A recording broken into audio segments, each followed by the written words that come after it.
I'm going to plant about 50% less than I would normally because I don't know what the price is going to be. I don't want to take the risk of putting even more out there.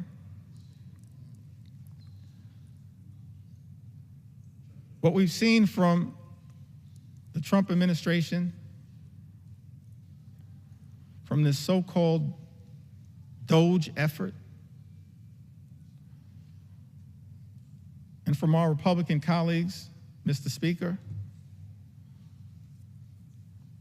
is deeply troubling.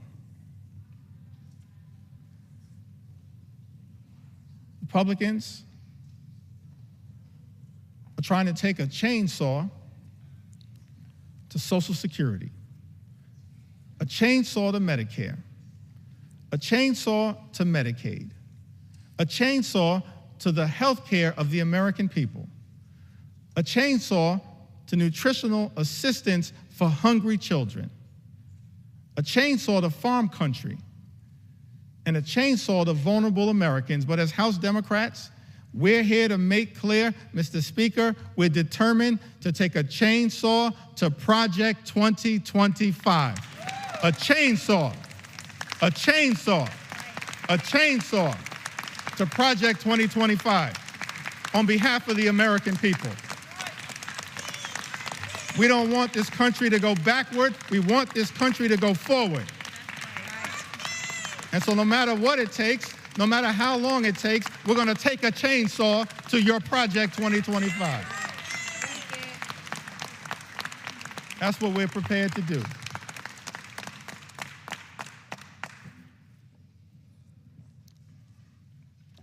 Thank you, John, from North Carolina. One last farmer whose voice I want to elevate at this moment. And then I'd like to have a discussion about, anchored around some of the things that our Republican colleagues, Mr. Speaker, have said during this entire process. Correspondence that has been written by Republicans as it relates to this one big ugly bill. Correspondence that I'm struggling to understand now, because it appears that almost every single House Republican is prepared to recklessly rubber stamp Donald Trump's extreme agenda and sign off on this one big ugly bill. So I'm going to go through some of the correspondence momentarily that maybe at some point our Republican colleagues can help us figure out.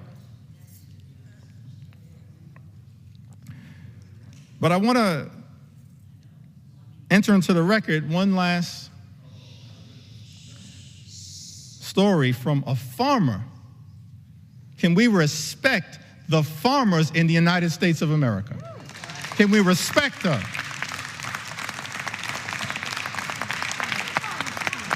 We began this country as an agrarian economy. We should respect the farmers in this country as I'm telling their stories. On the eve of our 249th birthday, can we respect the farmers in this country who we're working hard to defend?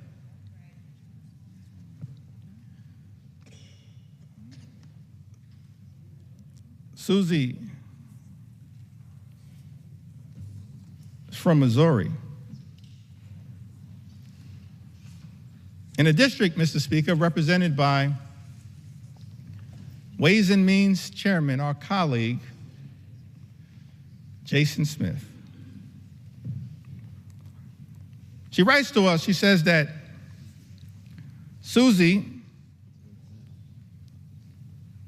and her husband, they moved back to her family farm over 2 decades ago, where they raised their children, including a son with complex medical needs who relies on Medicaid for essential therapies and care. Over the years, Susie has seen firsthand how Medicaid has been a lifeline for families like hers, especially in rural communities. A proud mother and daughter of hardworking Missourians,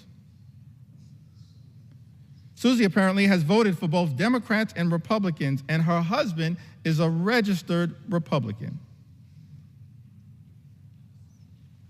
But as farmers, they both believe that access to health care should never be a partisan issue.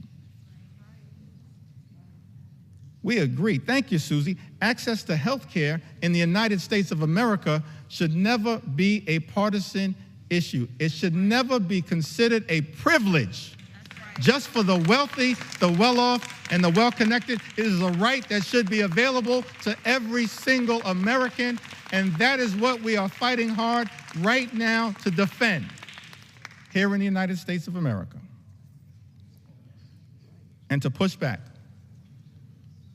against this one big, ugly bill.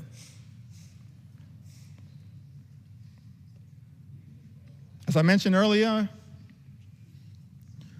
in the time that I have remaining, I certainly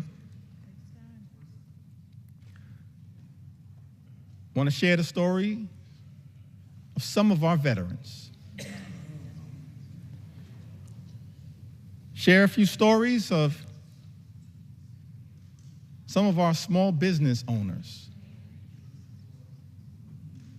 who will also be under assault as part of this one big ugly bill.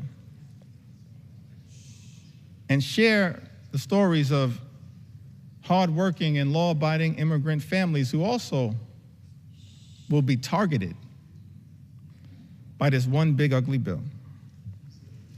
But I did want to take a little time at this moment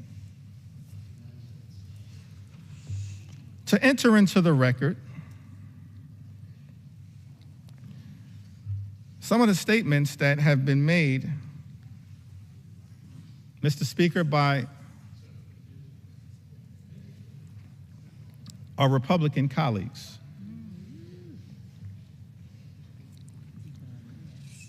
That I just don't understand. I mean, I am flummoxed by some of these statements. I've always wanted to use that word, y'all. Minimal suspend. House will be in order. Please take your conversations outside the chamber. Please take your conversations outside the chamber. Gentleman's recognized. Thank you, Mr. Speaker. I was hoping to seek some clarification at some point after I'm able to yield the floor. But I'm still here to take my sweet time on behalf of the American people.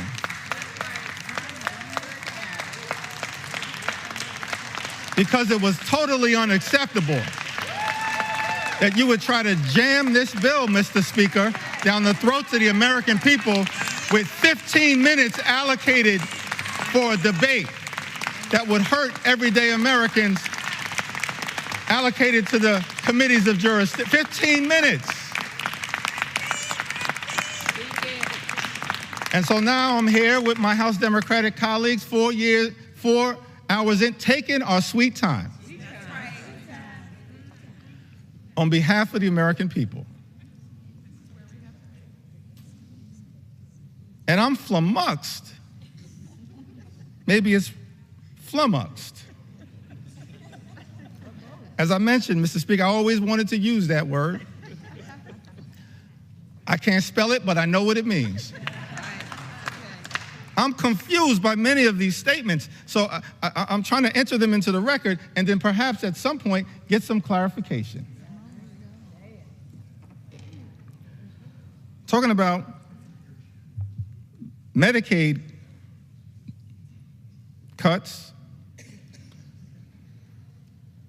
the largest cut to Medicaid in American history. Vice President said these cuts are immaterial. Are you kidding me? Immaterial? I'm perplexed, I'm astonished, I'm confused that someone who sits in the second highest office in the land would say that Medicaid cuts, $1 trillion or so of Medicaid cuts that are in Donald Trump's one big ugly bill are immaterial.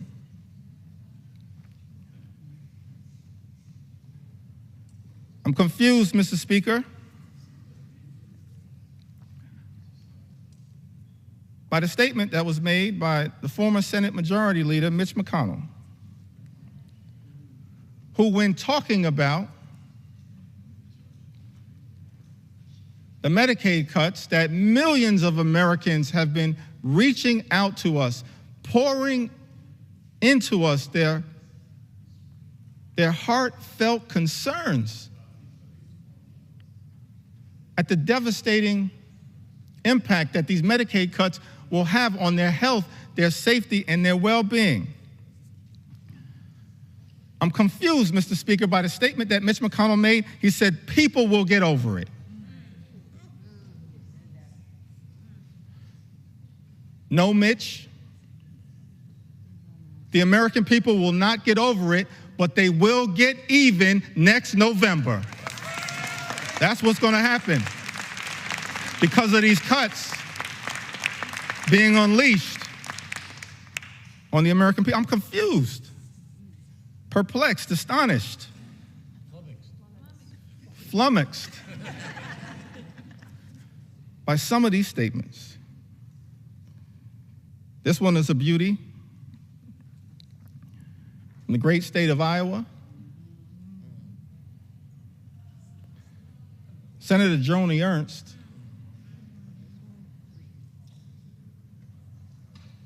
she showed up at a town hall meeting in Iowa. First of all, I'll give her credit for showing up at a town hall meeting because House Republicans were instructed not to show up at town hall meetings. So she shows up, Mr. Speaker, at a town hall meeting, is questioned about the fact that health care in America, that the Medicaid is a question of life or death.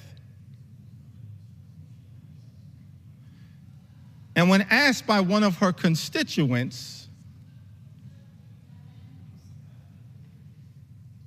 about the concern that was had, the fact that people will die as a result of the devastating cuts to Medicaid and health care that are in Donald Trump's one big ugly bill, Senator Ernst says, we're all going to die anyway.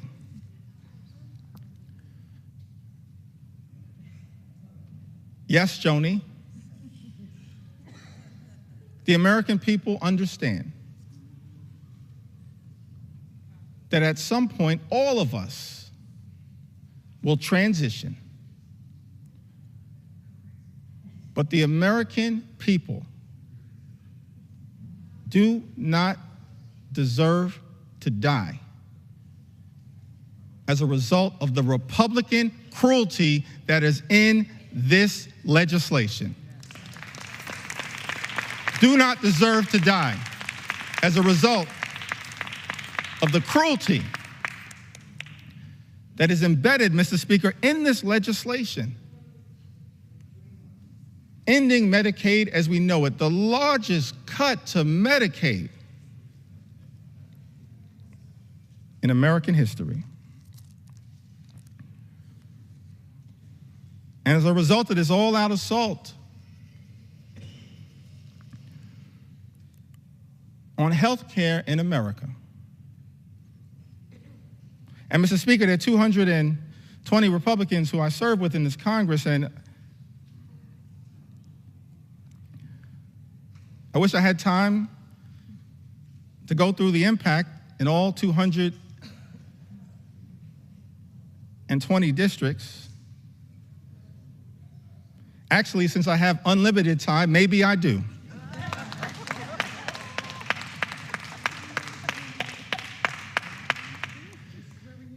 But, Mr. Speaker, I figured that, I'll start in my home state of New York.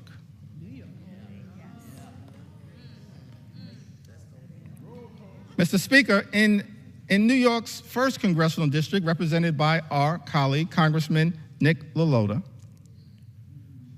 approximately 50,000 New Yorkers will lose their health care.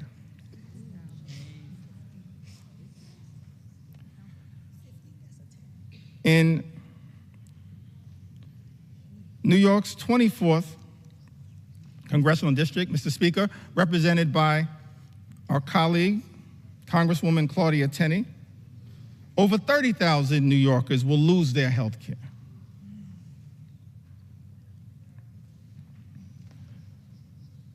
In parts of Western New York, an upstate district, New York 23, currently represented by Congressman Nick Langworthy, approximately 35,000 New Yorkers will lose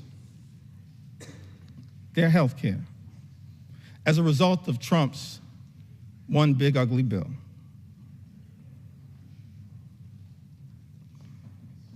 In New York 17, currently represented by Congressman Mike Lawler, more than 30,000 New Yorkers will lose their health care. In New York 21, the North Country,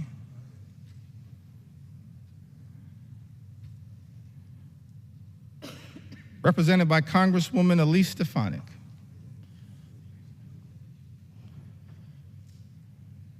welcome back to Congress. I'm sorry it did not work out for you.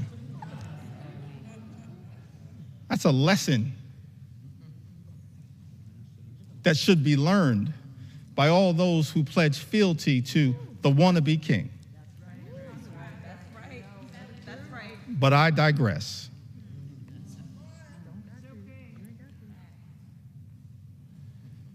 New York's 21st congressional district, currently represented by Congresswoman Elise Stefanik, approximately 44,000 New Yorkers will lose their health care.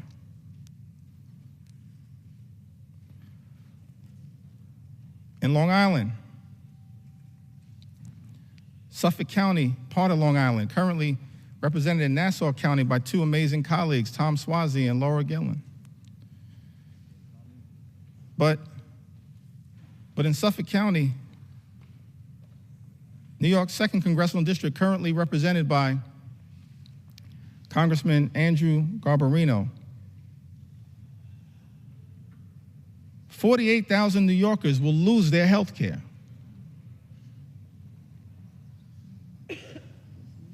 In Suffolk County, in New York's 2nd Congressional District, as a result of Trump's one big ugly bill.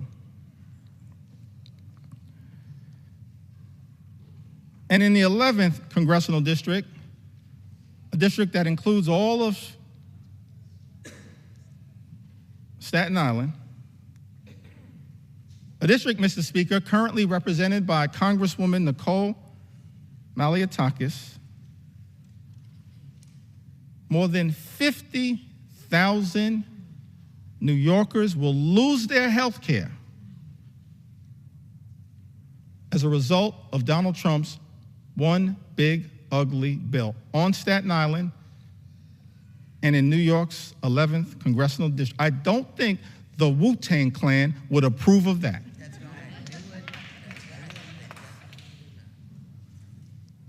It's incredible to me. In district after district after district, Mr. Speaker, represented by my Republican colleagues, so many Americans will stand to lose their health care as a result of Donald Trump's one big ugly bill. Now, this is not just a Democratic perspective. We stand by that perspective. We'll continue to articulate that view and forcefully defend the health care of the American people, but it's not just a Democratic perspective. And so I thought that it was important that we enter into the record some of the words, Mr. Speaker, of members of the House Republican Conference who wrote directly to you, Mr. Speaker, in their own words, talking about the challenges of this one big ugly bill. February 19th of this year, in a letter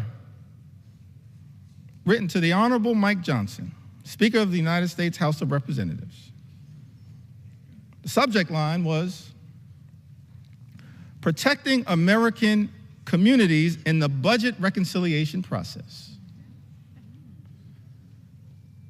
For all of the American people who may be watching the floor of the House of Representatives right now, that's the process that we're in. It's one big ugly bill. Mr. Speaker, Republicans chose to go down this road because Republicans are uninterested in actually trying to find bipartisan solutions to solving problems on behalf of the American people. And so we're in this budget reconciliation process that can avoid the filibuster in the United States Senate. And Republicans, Mr. Speaker, have been uninterested in trying to actually find bipartisan common ground. We're the party of common sense. Let's be clear about that. I'm going to be spending some time on the road talking about what common sense really is all about. Common sense certainly is not taking health care away from the American people. And so in this letter on February 19th, and I got a lot of statements that have been entered into the record, but I figured we'd start with this one. February 19th, Dear Speaker Johnson, as members of the Congressional Hispanic Conference, that's different than the Congressional Hispanic Caucus. The Congressional Hispanic Caucus right now is fighting hard on behalf of the health care of the American people. On the Democratic side, I call that the real CHC. The Congressional Hispanic Caucus is fighting hard on behalf of the American people. But this is a letter as members of the Congressional Hispanic Conference. Mr. Speaker, as you know, these are Republicans here in the House of Representatives, and those who represent sizable Hispanic populations. We are writing to express our concerns regarding possible funding decisions stemming from the House Budget Resolutions Committee instructions advanced on February 13, 2025. Those budget instructions, by the way, were what set this whole toxic process in motion that has resulted in this moment that we find ourselves in right now on the floor of the House of Representatives, connected to this one big ugly bill. And in this letter, it says that while we fully support efforts to rein in wasteful spending and deliver on President Trump's agenda, let me park right there parenthetically for a moment. Nothing in this bill is about waste, fraud, and abuse. Nothing is doing anything meaningful about waste, fraud, and abuse. The letter continues, it is imperative that we do not slash programs that support American communities across our nation. It then goes on to say that the House budget resolution proposed $880 billion in cuts to programs under the jurisdiction of the House Committee on Energy and Commerce, with Medicaid expected to bear the brunt of these reductions. Their words, not our words. Nearly 30% of Medicaid enrollees are Hispanic Americans, and for many families across the country, Medicaid is their only access to health care. Slashing Medicaid would have serious consequences, particularly in rural and predominantly Hispanic communities, where hospitals and nursing homes are already struggling to keep their doors open. Mr. Speaker, these are members of the House Republican Conference warning about the devastating impacts of this one big, ugly bill. It goes on to say that the House Committee on Education and the Workforce has been tasked with cutting $330 billion where federal aid for higher education, such as Pell Grants, may be a target for reductions. Once again, let me park right there parenthetically to make the observation. This bill also assaults higher education in the United States of America. That's a disgrace. And Mr. Speaker, members of the House Republican Conference predicted that that would occur. Their words, not our words. House Committee on Education and the Workforce has been tasked with cutting $330 billion where federal aid for higher education, such as Pell Grants, may be a target for reductions. Hispanic students make up a significant share of Pell Grant recipients, many of whom are first-generation college students, striving for a better future for themselves, their families, and our nation. If we are serious about empowering the next generation and strengthening our workforce, we must facilitate and not undermine opportunities that help students succeed. Finally, the House Committee on Agriculture has been directed to cut $230 billion. And then, Mr. Speaker, our Republican colleagues go on to write, while we fully support efforts to eliminate fraud, waste, and abuse, by the way, that's all fake, we support a federal government that's effective, that's efficient, that's equitable, that eliminates waste, fraud, and abuse. That's not what this bill is all about. But it goes on to say, while we fully support efforts to eliminate fraud, waste, and abuse, we must ensure that assistance programs such as SNAP remain protected. I mean, I'm just confused. Remain protected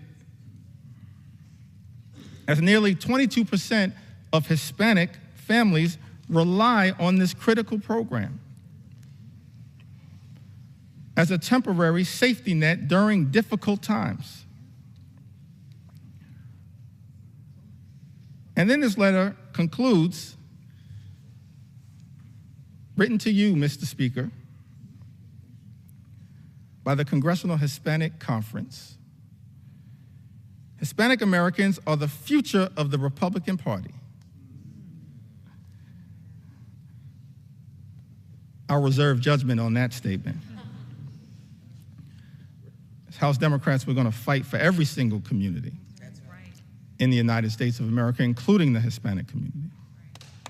Every single community. We want every single community to experience the good life, to afford to be able to live the good life. That's what we want. For every single community, good paying job, good housing, good health care, good education for your children, and a good retirement. That's what we want for every community. But the Congressional Hispanic Conference, they write, in closing to you, Mr. Speaker, that these Hispanic Americans are closely watching to see if we will govern in a way that honors their values and delivers results.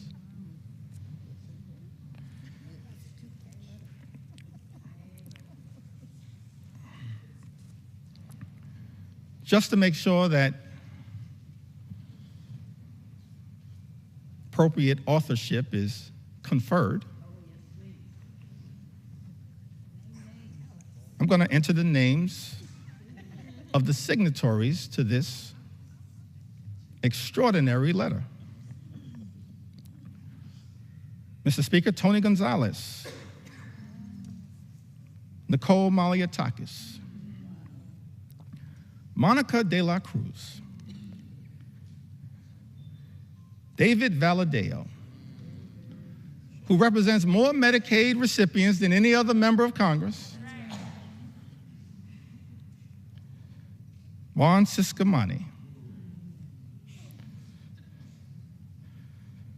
Rob Bresnahan, what a beauty, James Moylan, Kimberlyn King Hines. They all signed this letter. And the question that many Americans have to ask right now is that after signing a letter indicating your commitment, Mr. Speaker, to protecting Medicaid and SNAP and access to affordable higher education through Pell Grants, how is it possible that, Mr. Speaker, some of our Republican colleagues will turn around and devastate Medicaid, devastate supplemental nutritional assistance, and devastate the ability of Hispanic communities to achieve the type of upward mobility, in part through higher education that is talked about in this letter? That letter was written in February.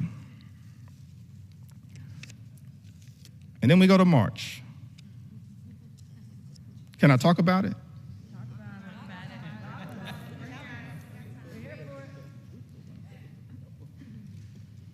I mentioned, Mr. Speaker, I'm here to take my sweet time on behalf of the American people.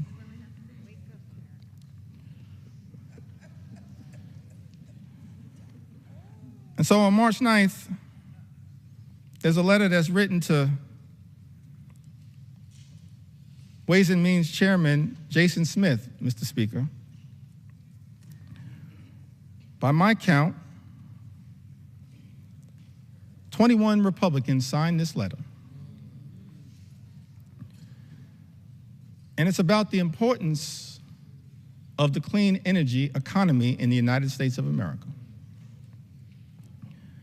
I would assume, based on this letter, that all of the signatories to this particular piece of correspondence are now horrified by the attack on clean energy jobs, and the clean energy economy in this one big ugly bill.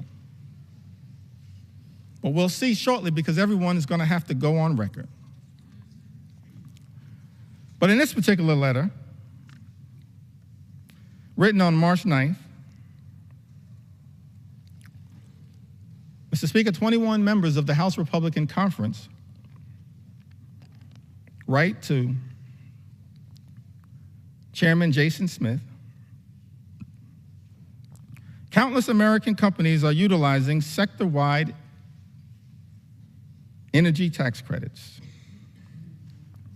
many of which have enjoyed broad support in Congress to make major investments in domestic energy production and infrastructure for traditional and renewable energy sources alike. Both our constituencies and the energy industry alike remain concerned about disruptive changes to our nation's energy tax structure. With all this in mind, the letter continues toward the end. We request that any proposed changes to the tax code be conducted in a targeted and pragmatic fashion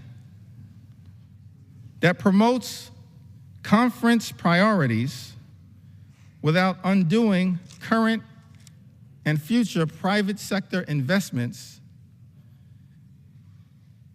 which will continue to increase domestic manufacturing, promote energy innovation, and keep utility costs down. I mean, the language that was chosen there is pretty interesting, but the translation is protect the clean energy economy. That's what this letter was all about. Written by my count, 21 House Republicans. Mr. Speaker, Andrew R. Garbarino, Jennifer Kiggins, Juan Ciscomani, Gabe Evans, David Valadeo. What a prolific writer.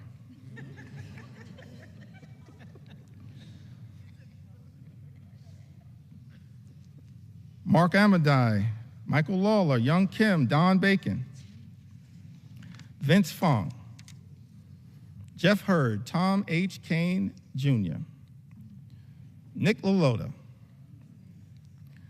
John James, Ryan McKenzie, Rob Bresnahan, Marionette J. Miller Meeks, Earl L. Buddy Carter, Dan Newhouse, Eric Hoshin, and David P. Joyce, all writing in support of a clean energy economy. We as House Democrats, we know that there's an all-of-above approach that is underway right now, but we support wind and solar energy, renewable energy, because renewable energy is cheaper energy, and cheaper energy means reducing the high cost of living for everyday Americans. That's what we as House Democrats support. And yet, I'm perplexed because this letter was written, but the one big ugly bill represents an extraordinary and unprecedented assault on clean energy and cheaper energy in the United States of America. Mr. Speaker, I asked the question, what are those 21 Republicans going to do when it comes to voting for this one big ugly bill?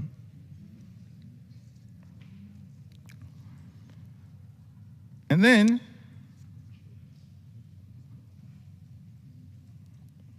we've got another letter in April. So we've got a February letter, a March letter, an April letter. Quite elegant with these letters. April 14th, 2025, this is correspondence written by 13 House Republicans, Mr. Speaker. Written to you and Steve Scalise. Majority Leader written to Tom Emmer. The Majority Whip, and written to Brent Guthrie, the chairman of the Energy and Commerce Committee. It says, as members of Congress who helped deliver a Republican majority, many of us representing districts with high rates of constituents who depend on Medicaid, we would like to reiterate our strong support for this program. By the way, a program that the one big ugly bill now will cut and devastate, gut, Mr. Speaker, by almost $1 trillion. In this letter, 13 Republicans say we would like to reiterate our strong support for this program that ensures our constituents have reliable health care. Balancing the federal budget must not come at the expense of those who depend on these benefits for their health and economic security. Mr. Speaker, that's their words, not our words.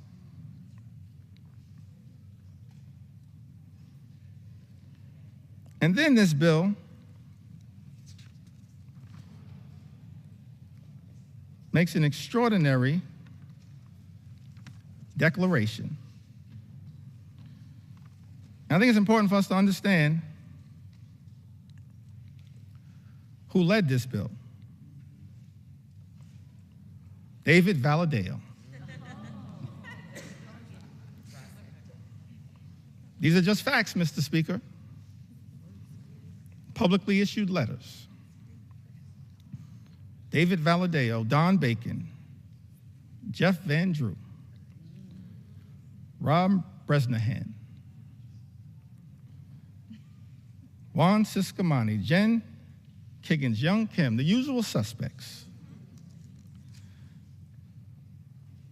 Robert J. Whitman, Nicole Maliatakis, Nick LaLota, Andrew R. Garbarino, Jeff Hurd, and Michael V. Lawler. By my count, 13 members. And in some of the relevant portions of this letter, it says to strengthen Medicaid, we urge you to prioritize care for our nation's most vulnerable populations. Our constituents are asking for changes to the healthcare system that will strengthen the healthcare workforce, offer low-income, working-class families expanded opportunities to save for medical expenses, support rural and underserved communities, and help new mothers.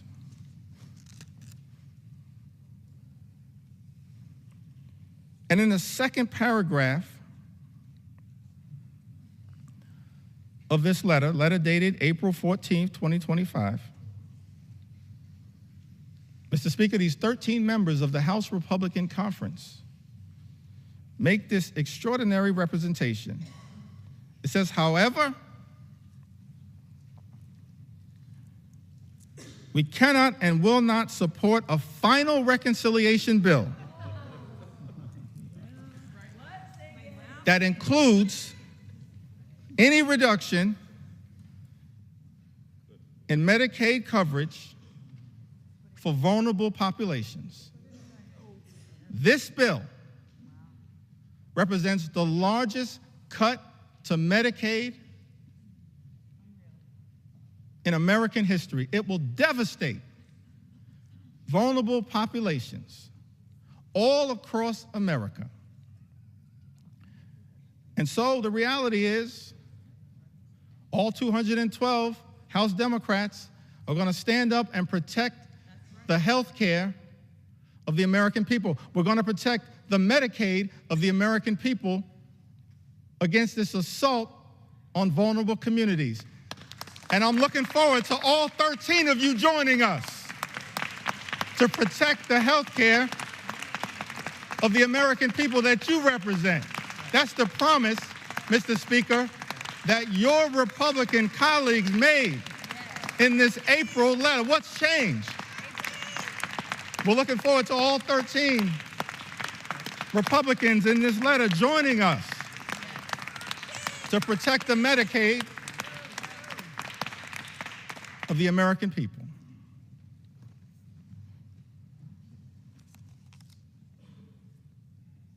And,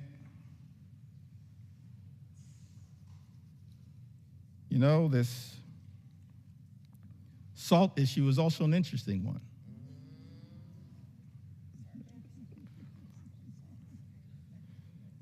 Statement was issued on May 8th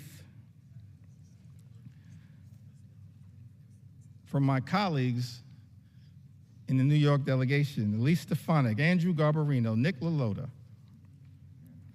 Mike Lawler.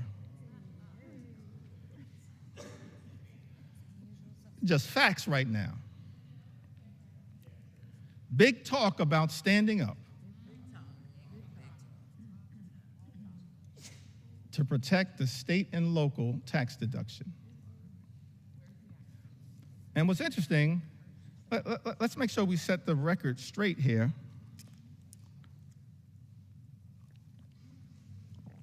As to what happened to the state and local tax deduction, which impacts millions of hardworking American taxpayers all across the country, including in the districts represented by the individuals that I just named. The state and local tax deduction was decimated, Mr. Speaker, by Donald Trump, House Republicans, and Senate Republicans in 2017 in connection with the GOP tax scam that callously and unnecessarily imposed a $10,000 cap, wiping away thousands of dollars a year for hardworking American taxpayers. Republicans did that.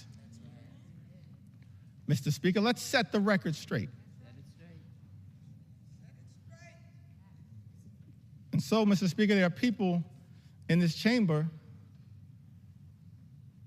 claiming to be saviors. Saving what? From the devastation that Republicans have wrought by decimating the state and local tax deduction? And you know what's interesting about this is that people who are against this claim that the state and local tax deduction is subsidizing states in certain places to the detriment of others. But every single state that suffered from the Republican effort, Mr. Speaker, under Donald Trump's presidency in 2017 to decimate the state and local tax deduction, every single state is a donor state, sends more money to the federal government than we ever get back in return. A donor state. Some people in this town running around misrepresenting the facts. We're okay to be a donor state, but don't lie to the American people about the reality of the state and local tax deduction. And then you have this extraordinary statement on May 8th, big talk, no action.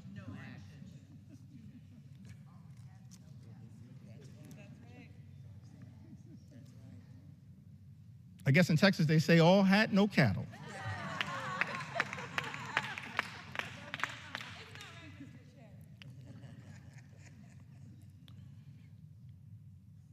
And so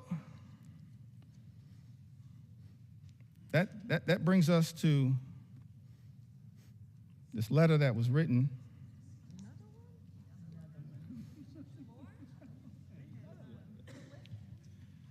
prolific writers, Mr. Speaker, in the House Republican Conference. On June 6th, I'm really confused by this combination of this particular letter, followed by an interesting statement that was made after the Senate passed Donald Trump's one big ugly bill by Lisa Murkowski. And maybe somebody, Mr. Speaker, can help me reconcile these statements. Because all of us in the House and in the Senate were independently elected to stand up on behalf of our constituents in the chambers that we serve in. I'm going to get back to that point momentarily. So in the House, we passed this one big ugly bill initially in late May.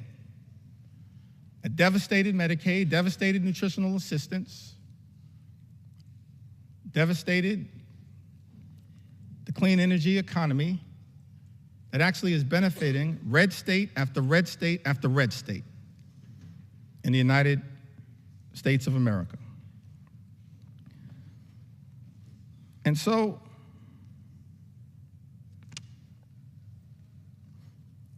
members of the House Republican Conference wrote to Majority Leader Thune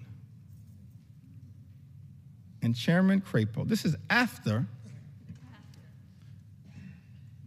passing a bill in the House of Representatives that devastated the clean energy tax cuts that they are talking about in this letter on June 6th. It says, as members of the House Republican Conference, we write to express our continued support for common sense energy policy and to urge the Senate to substantively and strategically improve clean energy tax credit provisions included in the House-passed reconciliation bill.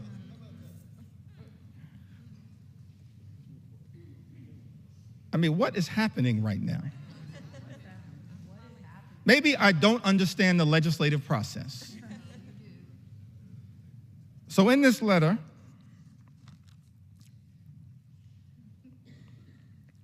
it goes on to say, in relationship to a bill that every single signatory signed and voted for. Our position has always been that the energy tax code should be modernized in a way that promotes fiscal responsibility and business certainty. Fully realizing that balance requires improvements to the House-passed version of H.R. 1. We believe that the Senate now has a critical opportunity to restore common sense and deliver a truly pro-energy growth final bill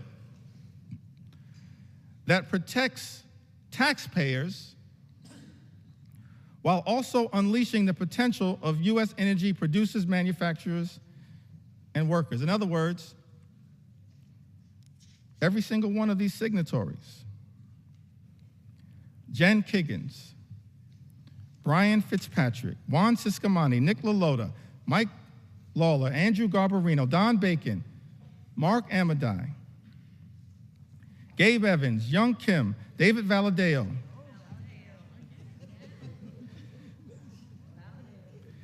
Rob Bresnahan, and Thomas H. Kane Jr. Every single one of these signatories voted for a House bill that undermined the clean energy economy, noted that it would hurt their own constituents, voted for the bill anyway, and then begged the Senate to make a difference. That's not how we should be legislating in the United States House of Representatives. That's not how you legislate, particularly when every single House Democrat voted against the bill. It left the House, limped out of the House by a single vote.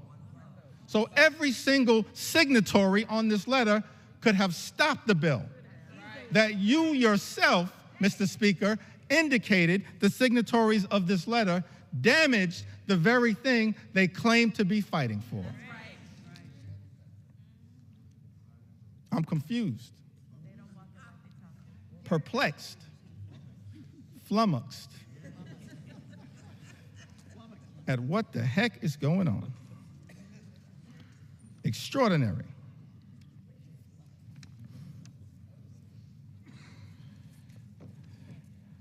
I mean, I'm just overwhelmed by the amount of correspondence. I had to just pick out the ones that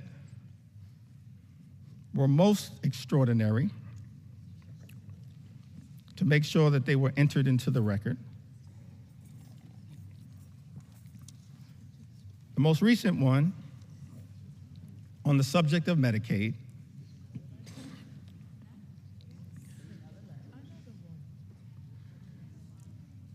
was written on June 24th. It was directed to the Honorable John Thune, Majority Leader of the United States Senate, the Honorable Mike Johnson,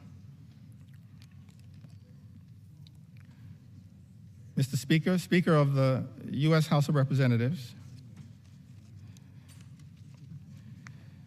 I think it had, by my count, 16 members. No surprise, y'all. It was authored by David Valadeo.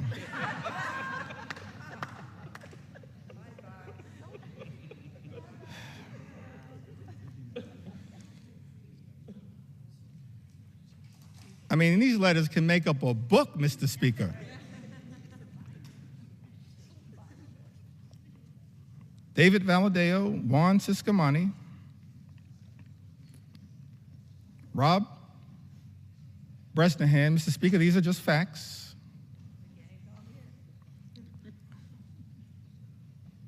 Chuck Edwards, Young Kim, Andrew Garbarino, Mike Lawler, Jen Kiggins, the gang is all here again. Jeff Van Drew, Don Bacon, Dan Newhouse, Zach Nunn, Robert J. Whitman, Nicole Malliotakis, Marionette J. Miller Meeks, and Jeff Hurd. 16 members, Mr. Speaker, of the House Republican Conference. In a letter written to you, Mr. Speaker, and the Honorable John Thune, Majority Leader of the United States Senate, on June 24th, and here's the most extraordinary statement that was written in this letter. In the second to last paragraph, I think we call that the penultimate paragraph. In the second to last paragraph, it says, protecting Medicaid is essential for the vulnerable constituents we were elected to represent. Therefore, we cannot support a final bill that threatens access to coverage or jeopardizes the stability of our hospitals and providers. Mr. Speaker, 16 members of the House Republican Conference, who just a few days ago made clear on the record that they will not support devastating cuts to Medicaid. 16 members. All we need, Mr. Speaker, are 4 Republicans from this group to join us, and we can stop these devastating cuts to Medicaid. Join us. Join us. Join us. We welcome you with open arms into the warm embrace of members of Congress who are here to protect the health care of the American people. Just 4 y'all, we welcome you with open arms into the warm embrace of members of Congress determined to protect the health care of the American people. All we need are 4. And so many of y'all are on record. So as I conclude this section of this particular presentation, and we still got some ground to cover, we're going to continue as House Democrats to take our sweet time on behalf of the American people, because the issues are too significant to ever walk away from.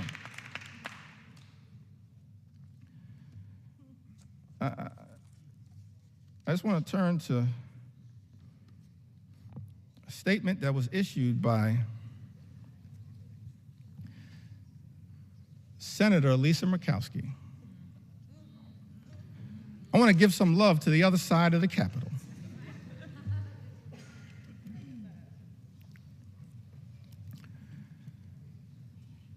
And again, Mr. Speaker, these are just the words that were issued. I'm not even trying to characterize the words. But the American people need to hear these words from the people that were sent to Congress to protect their interests. Senator Lisa Murkowski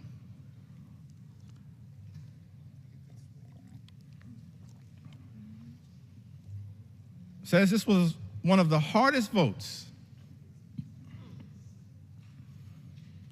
I have taken during my time in the Senate.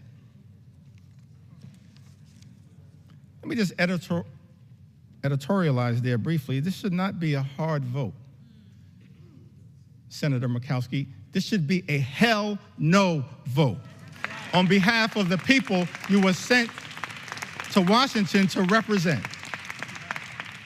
It's a hell no vote for us because we're standing up on behalf of the American people. It should be a hell no vote.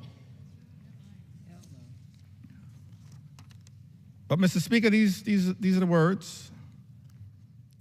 Senator Murkowski says this was one of the hardest votes I have taken during my time in the Senate.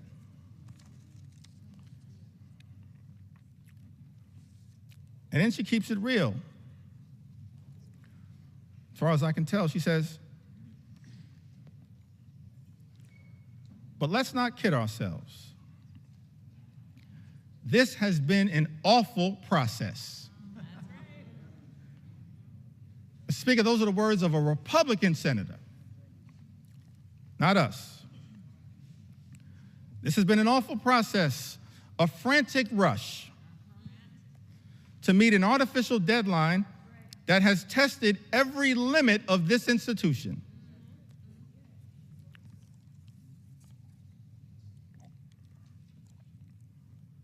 While we have worked to improve the present bill for Alaska,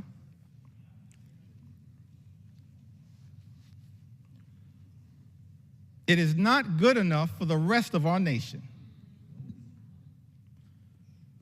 And we all know it. Yes, Senator Murkowski, we all know this one big, ugly bill will devastate everyday Americans across this country. And yet, in the concluding paragraph, this comes after Senator Murkowski voted for this bill, the deciding vote in the United States Senate, says, "My sincere hope is that this is not the final product.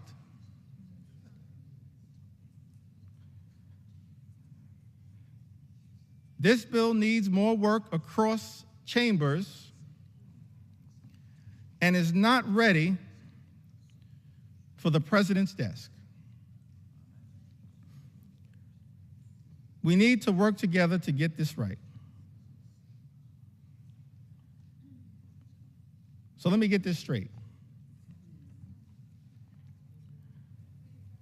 I think the number was 16 House Republicans, Mr. Speaker, vote for a bill they know will hurt the communities, Mr. Speaker, that they represent. Vote for the bill anyway, when any one of them could have stopped this bill from ever leaving the House of Representatives, and then write a letter to the senators in the other side of the Capitol saying, "Fix this bill," when any single one of them could have stopped the bill dead in its tracks. And then Senator Murkowski, in her chamber, turns out to be the deciding vote for a bill that she says, Mr. Speaker, is not good enough for the rest of the nation, and we all know it, votes for it anyway, and then begs the House to fix the bill. That is not how the people's business should be done in the United States Congress. We have a responsibility to stand up for what is right and stand up for what is right in the chamber that we serve in. That's what we should all be doing. And so our House Republican colleagues, Mr. Speaker, have one last opportunity to join us as Democrats, every single Democrat who's going to stand up and protect the health care of the American people, stand up and protect the nutritional assistance of the American people, stand up and protect our farmers, stand up and protect our veterans, stand up and protect the clean energy economy, stand up to protect our public schools. Every single one of my House Republican colleagues have the opportunity now in this chamber, not the other chamber, in this chamber, to join us as Democrats and stand up for what is right. The eyes of America are watching. Started this process, Mr. Speaker, 3:28 in the morning, this debate. Took to the House floor, maybe an hour and a half after that. And we still have a lot to say. On behalf of the American people. For such a time as this, every single one of us have an opportunity to stand up for what is right here in the United States of America. I want to speak for just a few moments about some of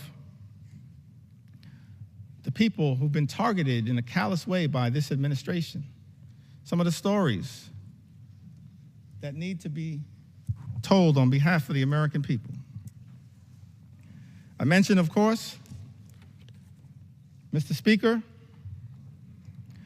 Throughout this process, we have been thankful for the stories shared by everyday Americans who went to bed last night fearing the worst and have woken up this morning horrified by Donald Trump's one big ugly bill that will hurt everyday Americans and rewards billionaires with massive tax breaks that will serve to devastate the social safety net and explode our nation's debt. And so I want to tell a few stories on behalf of our nation's veterans who've also written to us to share their concerns with this one big ugly bill. Victoria from Arizona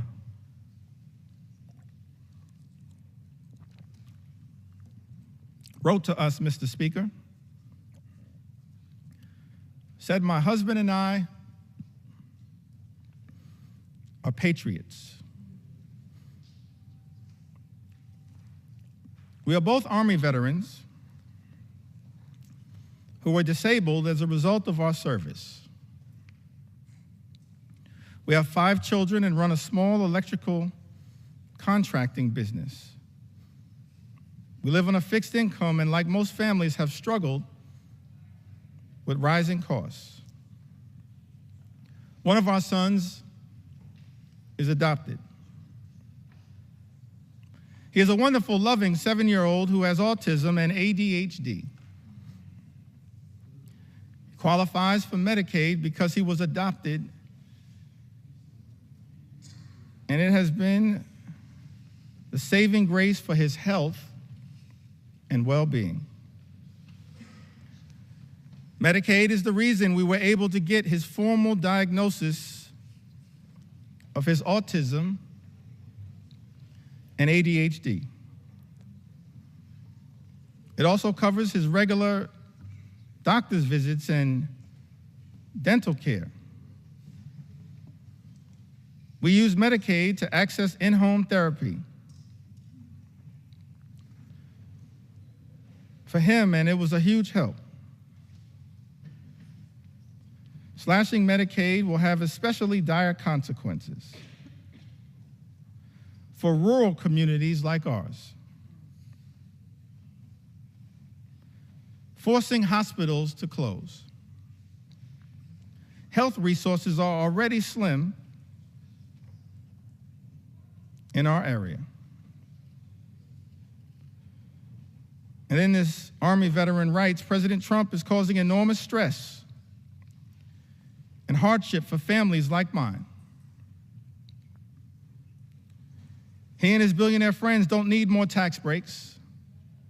It's outrageous. The last thing we should even be considering is cutting Medicaid. These programs are lifelines. We agree with you, Victoria. She lives in Arizona's 6th Congressional District. District, Mr. Speaker, currently represented by Congressman Juan Ciscomani. Troy, another veteran, lives in California, Mr. Speaker. Lives in a district currently represented by Jay Obernolte. That's California's 23rd congressional district, I believe. He writes to us and says, I was in the U.S. Army and went to Kosovo in 2001, Iraq in 2003 and 2005. I depend on the VA as I am too disabled to work. I depend on VA health care. My children are now on Medicaid. I have worked from when I was 14 years old to 42. I am suffering from long COVID. And until I can return to work, I need help from the American people. I have had your backs. Time for you to cover my back. Writes Troy. Mr. Speaker,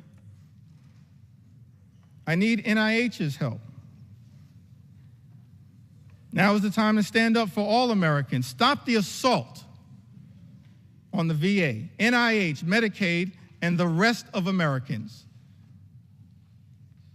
We agree with you, Troy. It's time to stop the assault on the American people.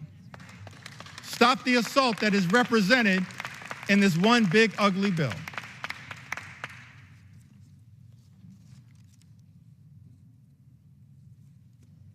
Christy, another veteran, wrote to us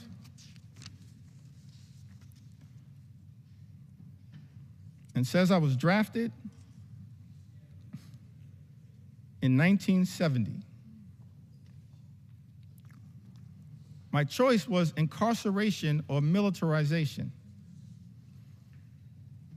So I enlisted in the Navy and became a Navy corpsman serving on the USS Long Beach, CGN 9, and her Marine detachment, where I was assigned to the 3rd Marines, 1st Medical Battalion. I was blessed. I lived through 2 tours, giving medical care to my shipmates. Every other day, I was assigned to flight ops to transfer or pick up the wounded and dead Marines from shore to ships waiting offshore about 8 miles. I hated the smells of war.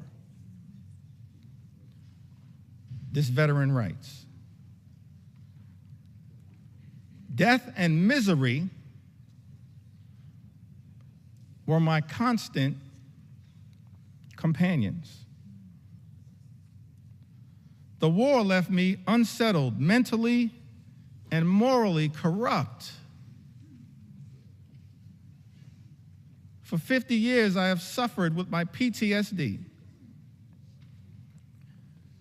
which went undiagnosed for years. After 12 years of VA therapy and working hard for my soul to be repaired, I find myself living alone and isolating from others.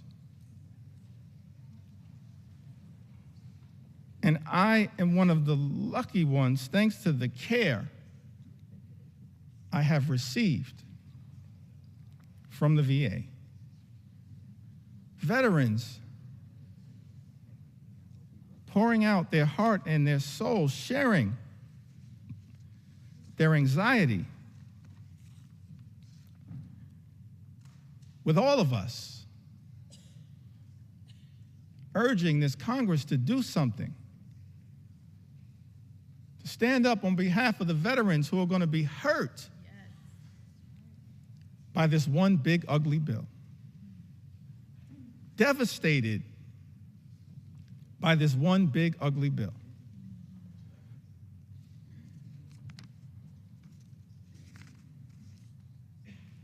We also heard, Mr. Speaker, from Timothy, who I believe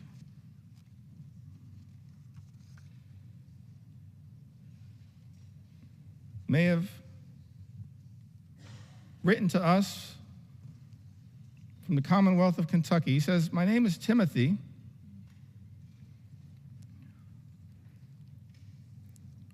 And for the past 5 years, I have worked at the Department of Housing and Urban Development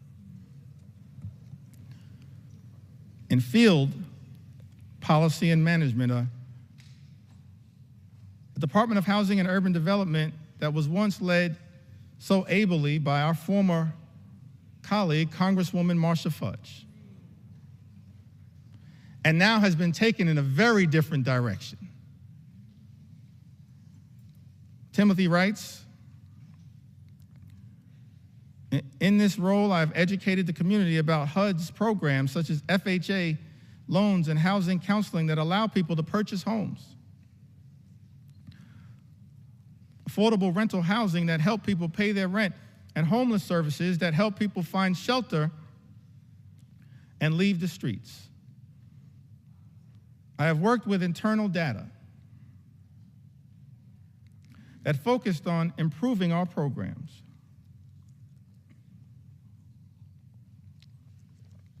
Most recently,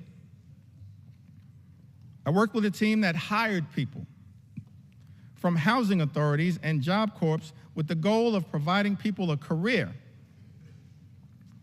and a way off government assistance. Those incredible people, along with myself, have been fired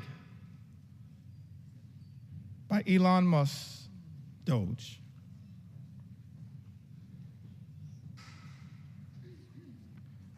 My entire professional career, I have taken jobs that I considered bigger than me. I served in the military, both enlisted and as an officer. I deployed and am now a disabled vet with a rating of 90%. After the military, I focused on giving back and challenging myself in a way while continuing a job that was bigger than myself, so I joined the Peace Corps. Served in Ukraine for years, working as a youth development volunteer. Now as a HUD employee, I'm being fired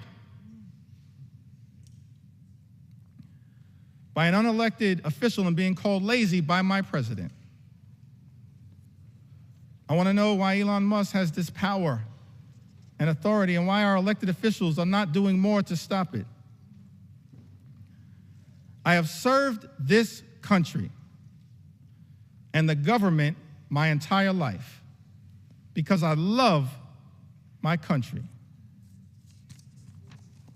Why is this happening?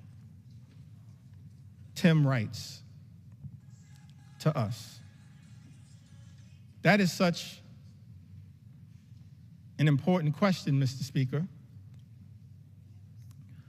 Why is this happening in the United States of America? Why are we living in a country where this administration has launched an all-out assault on veterans in the United States of America, firing veterans like Tim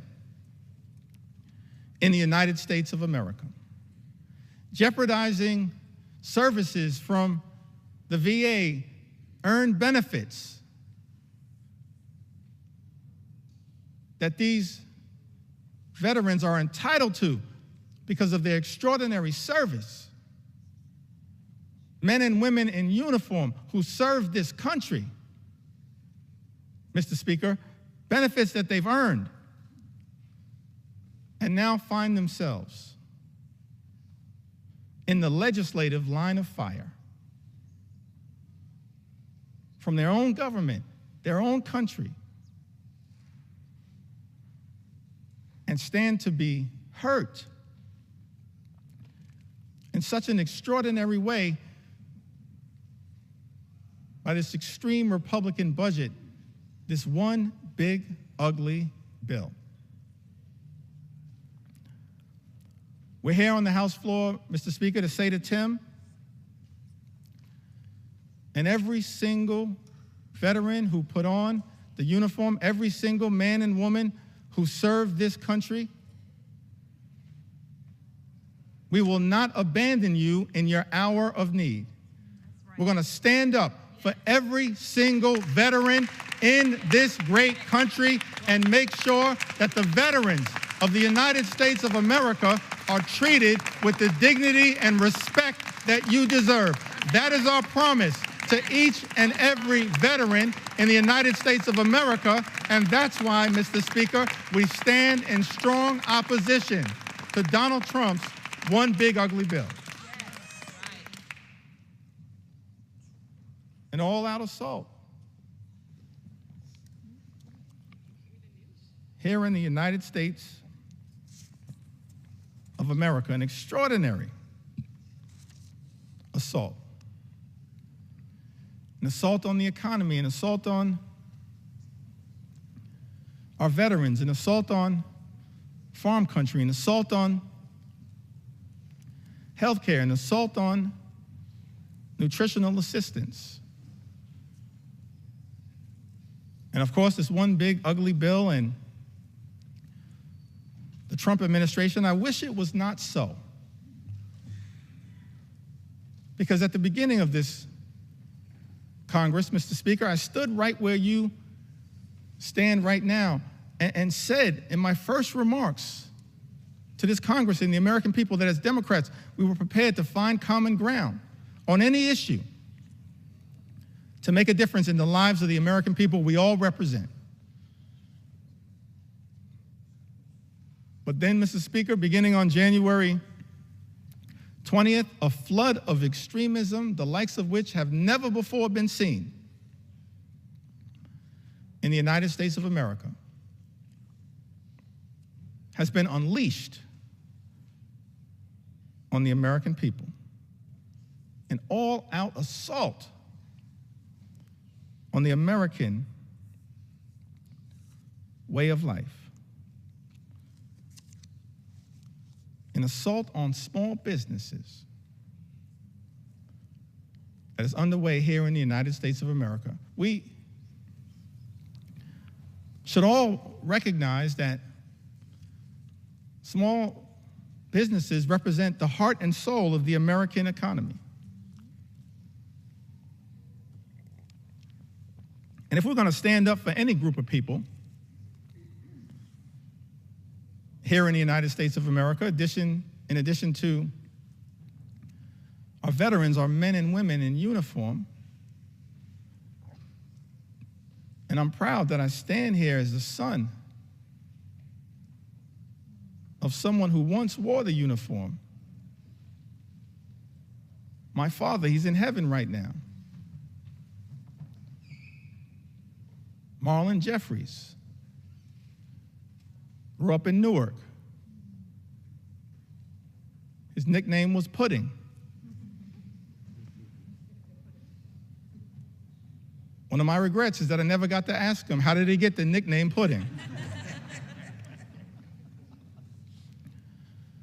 But he left Newark as a high school graduate and put the uniform on, enlisted in the Air Force, and served in Germany during the Cold War. We have to stand up for our veterans, stand up for small businesses. And we've heard a lot throughout this process about concerns from small business entrepreneurs here in the United States of America. I've heard from Mercedes, lives in the great state of Colorado. Mercedes writes, my husband and I are the owners of a small business. Without the ACA, my family would not be able to afford health insurance. My daughter also receives free dental coverage as a result of the ACA. I still have major issues with our healthcare system, but at least we have health insurance. My mother, who is retired, also receives benefits from Medicaid in addition to her Medicare. She would not be able to afford health insurance or dental insurance due to the fact she lives on a fixed income. Any cuts to these programs would be detrimental to our health and welfare as a family. I want to thank Mercedes for reaching out and sharing her story, because it helps to put to bed the lie that's been told, Mr. Speaker, by some people in this town. That the people, the everyday Americans who are participating in, have access to programs like the Affordable Care Act, are unworthy, aren't hardworking American taxpayers. They are hardworking American taxpayers. A group of people that real leaders in this country, beginning in modern American history, as I illustrated earlier from President Franklin Delano Roosevelt all the way through, our most recent president, who we served with in the last Congress, have recognized that we have a sacred obligation to stand up for everyday Americans who are struggling right now, including our small business entrepreneurs, the heart and soul of the American economy, who right now are dealing with such economic uncertainty because of the erratic, reckless, and dangerous Trump tariffs that have unleashed so much chaos and uncertainty, raising costs for small business owners all across the country, undermining their ability to fully achieve their entrepreneurial dreams. This is not who we should be in the United States of America. Small business owners under assault by this administration.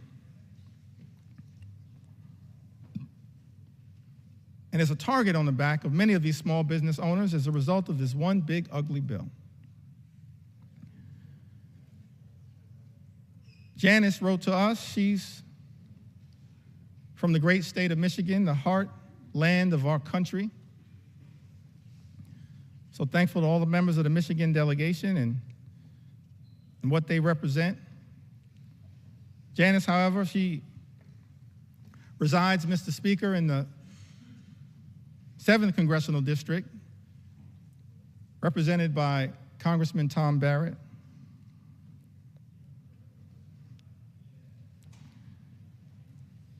Says that small business owner, mother, ACA recipient in Michigan, who recently spoke about how Trump's tariffs would potentially force her to close her business, which has given her family a livelihood for a decade and helped put 2 children through college. I just don't understand why Trump thinks putting tariffs will help American businesses. It's not. She writes, it's going to decimate us. People like us will be hit the hardest. But then Janice shows the great resolve of the American people, the great spirit of resilience of the American people, the refusal to run away from difficult circumstances. Janice writes, people like us will be hit the hardest. But Janice then writes, I refuse to call it quits. I won't give in to him. Janice, neither will House Democrats. Not now, not ever. We will never give in to this type of extremism as being unleashed on the American people. We will continue to stand up for you. One last small business owner that I'd like to mention. So many who've written to us, whose stories I want to be able to share, but let me perhaps go back to the Big Apple, the great state of New York. But let me also say to the American people, one of the ways in which we've received all of these stories, and we urge you to continue to share these stories from all across the land. You can share your story with us at democraticleader.house.gov/share your story. democraticleader.house.gov/share your story. We want to hear from the American people as to how we can best represent your interests on this day and on all days moving forward, because your stories are powerful. Your stories will continue to give us the resolve to fight for an America that's fair and just, an America where every single person can afford to live the good life. Good paying job, good housing, good health care, good retirement, and of course a good education for your children. That's not too much to ask in the wealthiest country in the history of the world. Work hard, play by the rules, and every single American should be able to afford to live the good life. But we know that in this country, far too many people are living paycheck to paycheck. Far too many small business entrepreneurs living paycheck to paycheck. And justifiably expect better from this government. We should be working hard in a bipartisan way to make their life better, not unleashing shock, awe, and pain on the American people. That's what this one big ugly bill will do. Devastate everyday Americans. Linda writes to us, a small business owner. I believe she's from the North Country. Lives in New York's 21st Congressional District, Mr. Speaker. Linda's a flower farmer and flower importer in upstate New York. Small business has been impacted by Trump's tariffs on products being imported from Western Europe, the Netherlands, I believe. The economic strain and uncertainty imposed by the tariffs on small business owners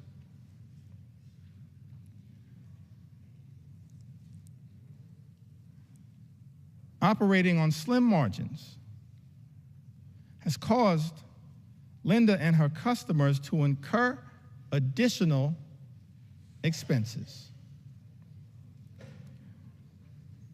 Linda tells us, Mr. Speaker, everything was going really well until the tariffs. And now she worries the business will go bankrupt and be forced to close if the tariffs stay in place. How is it that we're living in America where President Trump, Mr. Speaker, and House Republicans promised to address the high cost of living in the United States, promised to lower costs on day one? But costs aren't going down, they're going up. And as a result of these Trump tariffs, are now at risk of experiencing thousands of dollars per year in additional costs. And there is nothing in this one big ugly bill that is going to meaningfully make the lives of everyday Americans, of hardworking American taxpayers, of working class folks, of middle class folks, of all those Americans who aspire to be part of the middle class, of the poor and the sick and the afflicted. Nothing in Donald Trump's one big ugly bill that will meaningfully make their life more affordable. An all-out assault on the economy. We're dealing with an all-out assault on health care, on Medicaid, on the Affordable Care Act, on the Children's Health Insurance Program. All-out assault on the care, Mr. Speaker, being provided by Planned Parenthood. The medical care being provided by Planned Parenthood that is jeopardized in this very bill. All-out assault on hungry children, on hungry veterans, and on hungry seniors, millions of people who will lose their nutritional assistance, will go hungry. Food is being ripped out of their mouths by this one big, ugly bill.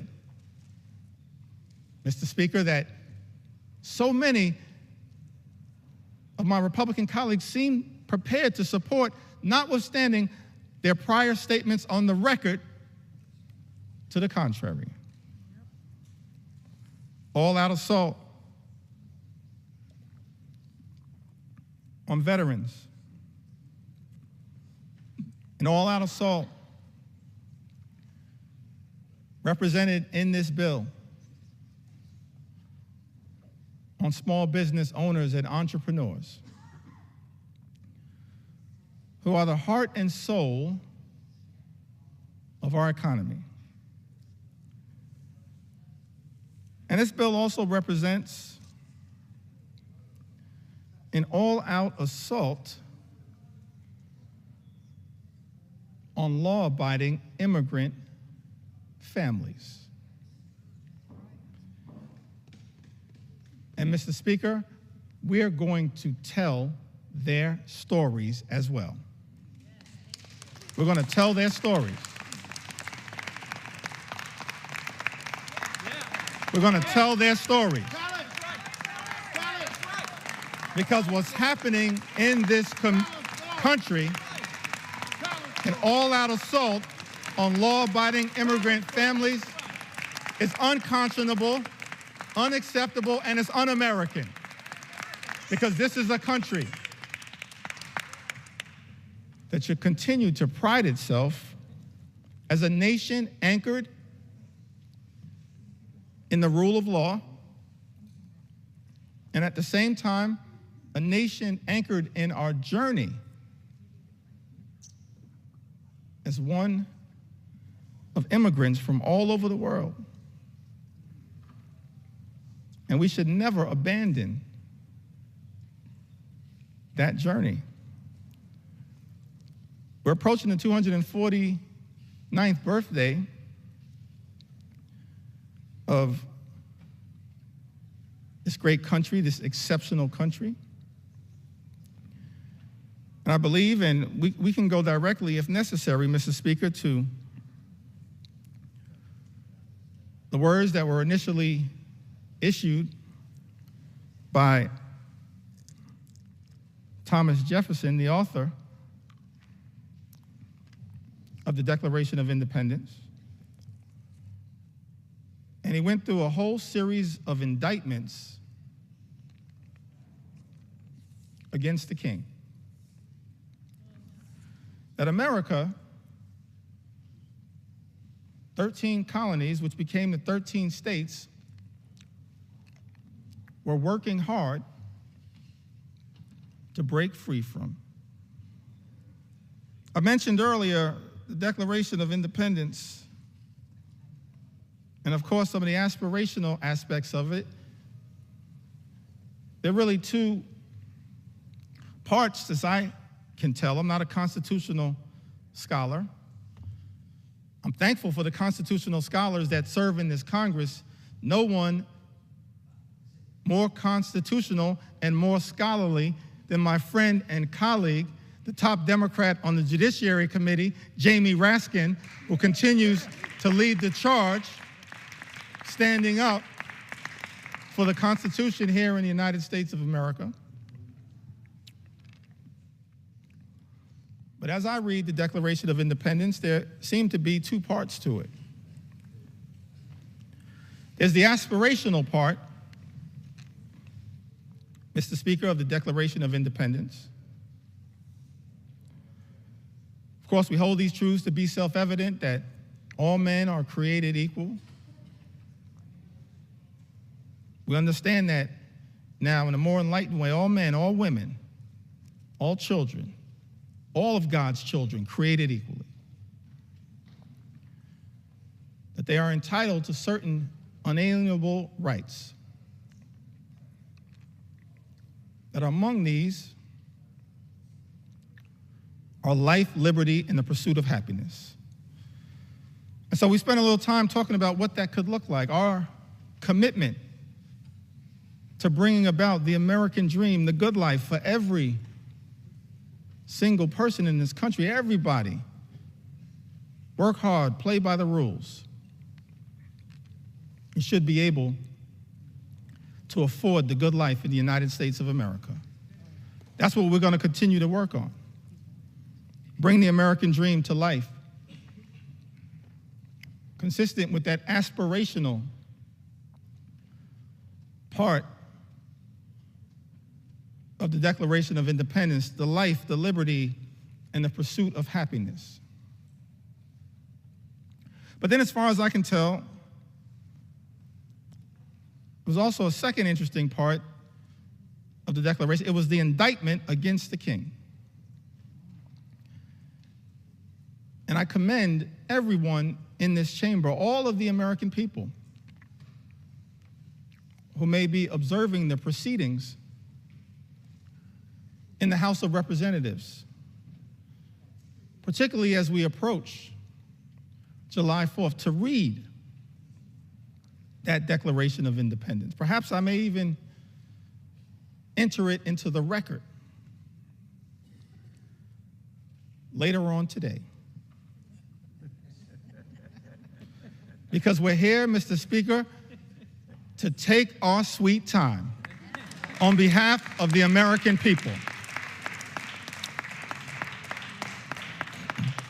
to make sure as best we can, to cover all of the things that as Democrats, we're fighting hard to defend during this extraordinary moment of assault directed at the American people as a result of this one big, ugly bill that will hurt everyday Americans in order to reward billionaires with massive tax breaks and then exploding the deficit and the debt in ways that will jeopardize the future of our children and our grandchildren. But the aspirational part of the Declaration of Independence, of course, that is often famously quoted. But then if you read other parts of the Declaration of Independence, extraordinarily written document, it reads like an indictment against the extremism of the king. It reads like an indictment against the kings. I think of King George. It reads like an indictment against King George's flood the zone strategy. It reads like an indictment against King George's shock and awe strategy. It reads like an indictment against what I think may have been called Project 1775, which is what brought us to Project 1776. And you look at this indictment, and one of the things it alludes to, it talks about,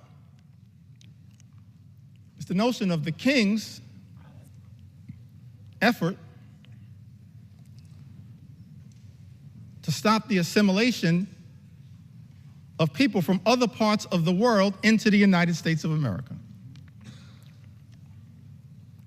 So we understand that from the very beginning of this great country, there was a recognition, of course, of the importance of immigration to the success and vitality of the United States of America. And let me be clear, Mr. Speaker, so there's no misrepresentation. As House Democrats, we understand the importance, the urgency of securing the border.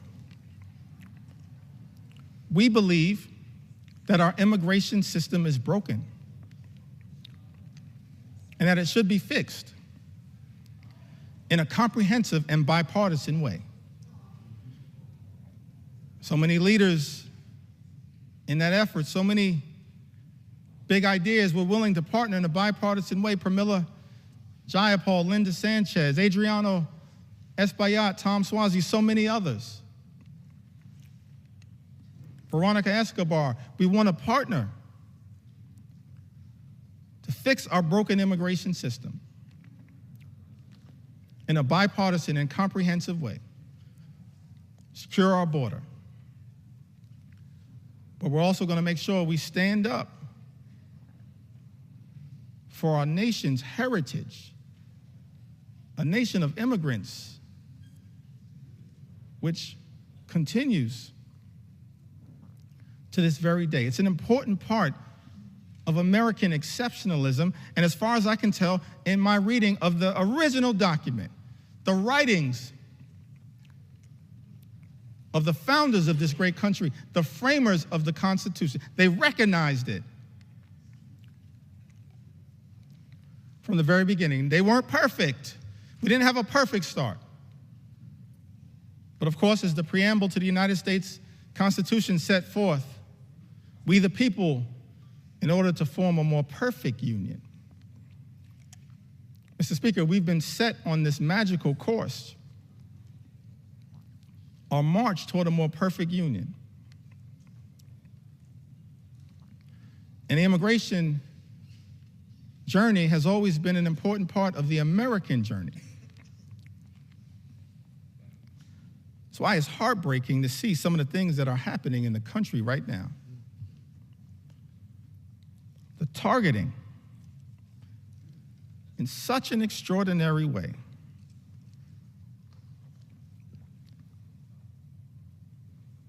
of law-abiding immigrant families, including American citizens. How can this be in the United States of America? Some people who might suggest that we should stay away from these stories. No, I'm going to lean into this part of the American journey because we support our heritage as a nation of immigrants. And we're going to stand up for dreamers, stand up for farm workers, stand up for law-abiding immigrant families all across this country. U.S. citizen children have been deported, Mr. Speaker. Is this who we've become in the United States of America? How can this be? This is extraordinary. 2-year-old American named Manu Borges Santos was born in Fort Lauderdale, Florida, in September of 2022. February, she was taken into custody in Florida alongside her mother and father, both of whom were undocumented. And as a result of this situation, 2-year-old Manu was deported to Brazil. Because of the Trump administration, Manu, a U.S. citizen, only 2 years old, is now effectively stateless. Manu is not a citizen or resident of Brazil. She's a 2-year-old girl, an American citizen.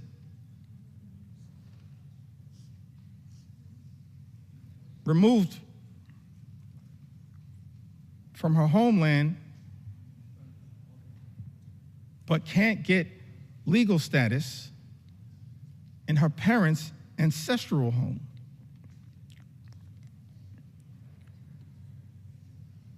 And as a result of her inability to get citizenship down in South America,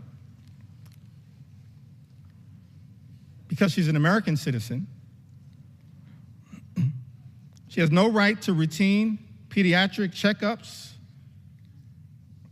even though Brazil has a public health system, cannot easily enroll in daycare, and finds herself in an untenable situation. I think we are better than this. We've got to find a better way, because I thought this administration promised, Mr. Speaker, to target violent felons, not 2-year-old American citizens. That's unacceptable, as far as I can tell, in the United States of America. Target violent felons all you want. We support that. They should be deported. But why are resources being spent targeting 2-year-old American children? That's not American.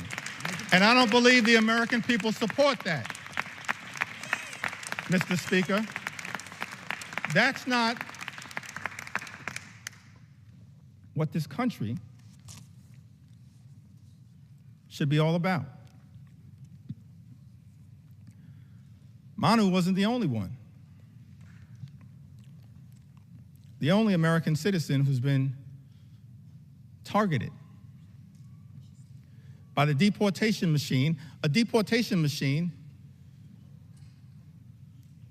that will be unleashed on steroids by this one big ugly bill.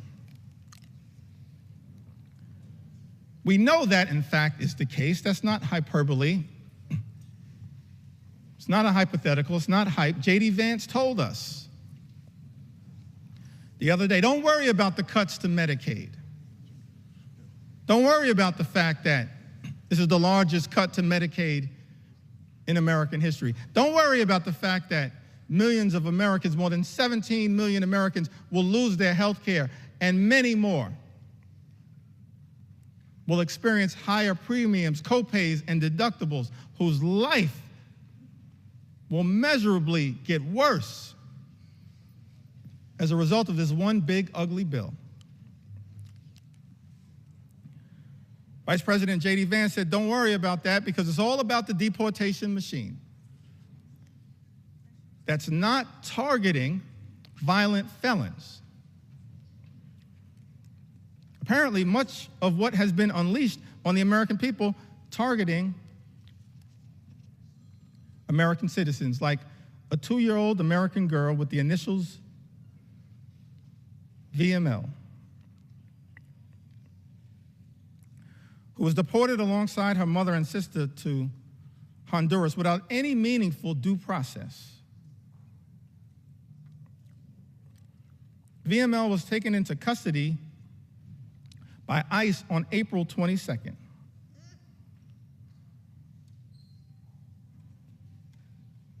April 22nd happens to be the birthday of my mom. I love you, Miss Lanita Jeffries. If you're watching right now, I love you. My younger brother and I, we thank you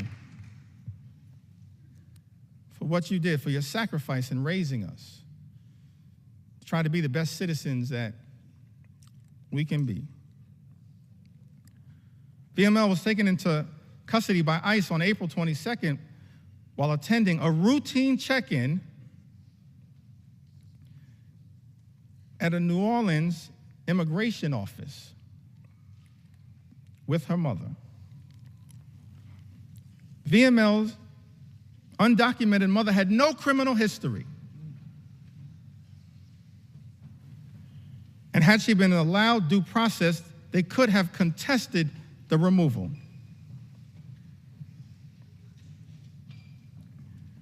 Instead, this 2-year-old American citizen was never given a chance to exercise her rights by the Trump administration. That is not who we are. We are better than this in the United States of America.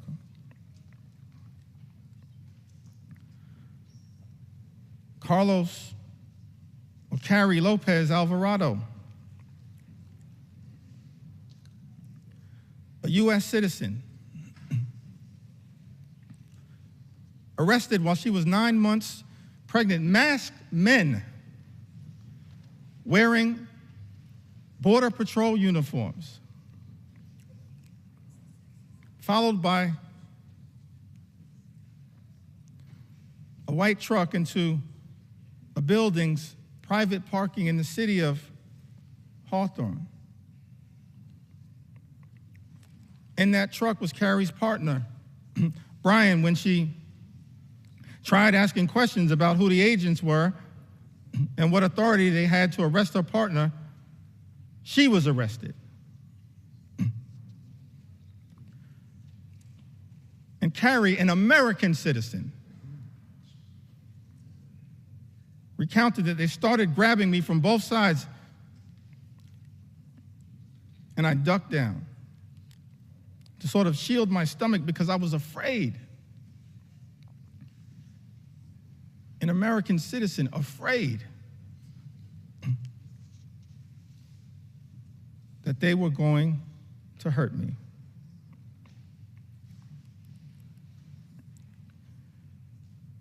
She told them her due date. She was 9 months pregnant.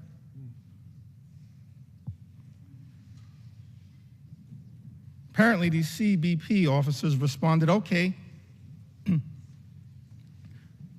your baby is going to be born here, but you're from Mexico, right? They were wrong. They were detaining an American citizen. This is what has been unleashed on the American people. One last story that I feel compelled to share on this issue. Mr. Speaker, I still got some ground to cover. Take your time. Take your time. On a few other issues of importance to the American people, but one last story that I think needs to be shared, Mr. Speaker, in connection with this issue. This received some attention, some notoriety. Americans were horrified, should be horrified. All of us should be horrified. I'll never forget the journey that we were originally on. Set forth, spoken to by the founders of this country. E pluribus unum, out of many, one. How can we forget that at this moment in time? One last story in this area that I feel compelled to share, Mr. Speaker. Story of Narciso Barranco, 48-year-old undocumented landscaper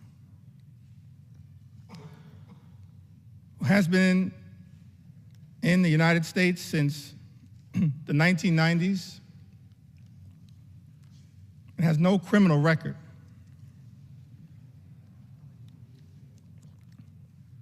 Here's the thing that got me about this story. Caused me to ask the question about this particular moment, the type of deportation machine that has been unleashed on the American people. Narciso, this landscaper, raised 3 American sons, all of whom became Marines, 2 of whom are currently, Mr. Speaker, on active duty Marines. His sons, juggling their military assignments, have been trying to deal with the costs and the paperwork required to adjust their father's immigration status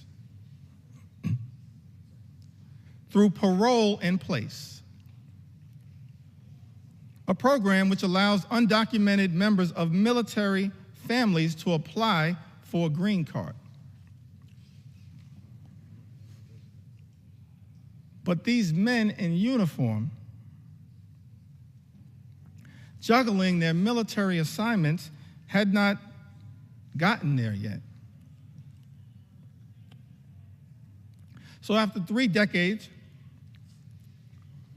living, working, and raising a family of patriots in the United States, Narciso was violently arrested while he was mowing the grass at an IHOP restaurant. We don't have to speculate as to whether this was true or not. In a video captured of the incident, you see he was sprayed with pepper gas. He was detained on the ground. He was not resisting. And he was hit repeatedly in the head by masked federal agents while he was on the ground. Let me park right there parenthetically for a moment. Seems to me that every other law enforcement professional in the United States of America has to disclose their identity in a way that is identifiable. These masks need to come down. They need to come down. They need to come down. These agents should just be held to the same set of standards as every other law enforcement officer in the United States of America. And if you don't understand the righteousness of that position, just study the case of Narciso. His oldest son, a Marine veteran, said in an interview, what we weren't prepared for and didn't prep him for was these guys attacking him. We never expected anything like that. We expected these guys to act professionally.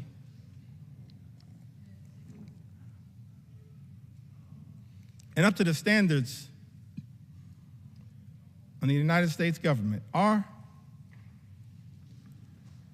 masked, armed federal agents who beat people on the ground really the standards the United States government should be standing by?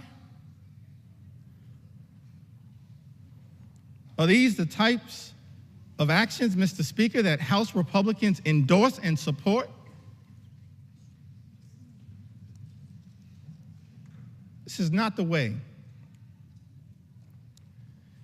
that anyone in the United States of America should be treated, particularly the father of 3 patriotic Marines. No one should be treated this way, but certainly not the father of 3 patriotic Marines in the United States of America. It's outrageous. It's out of control. And it's completely and totally unacceptable. Unacceptable. Unacceptable here in the United States of America. We are better than this. Better than this. Mr. Speaker, I've talked about the aspirational vision that we have for a country where everybody can afford to live the good life and work hard, play by the rules, experience the American dream, live the good life, good paying job, good housing, good health care, good education for their children, and a good retirement. That's not too much to ask in the United States of America, the wealthiest country in the history of the world, a great country, an exceptional country, as Abraham Lincoln once observed in a speech in the chamber of the House of Representatives. America, the last best hope of earth. Spent a little time talking about the type of things, the type of America that we should be working hard in a bipartisan way to bring about, and spent some time critiquing this one big, ugly bill. And it's not like Republicans, Mr. Speaker, weren't given every opportunity to try to address the concerns that we have raised. I'm thankful for my colleagues in all of the committees of jurisdiction who worked hard, pulling all-nighters, offering amendments to try to improve this one big ugly bill. We've actually introduced throughout this process, Mr. Speaker, hundreds of amendments. Just yesterday before the Rules Committee, hundreds of amendments. And before that, in late May, when the initial bill was being debated in a marathon session before the Rules Committee, more than 125 or so Democrats offering more than 500 different amendments to improve this bill, to stand up for the American people. Doing so over and over and over again throughout this process. And so, Mr. Speaker, I think it's important for the American people to understand what exactly House Republicans have rejected. What changes have House Republicans rejected to this one big, ugly bill?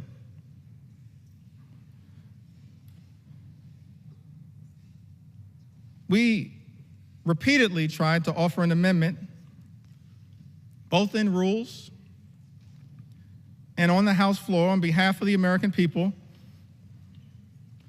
to strike every single provision that would cause the largest cuts to health care and food assistance in history, which will result in 17 million people or more losing health coverage and jeopardizing nutritional benefits for about 42 million Americans who might otherwise go hungry. Republicans voted down that amendment.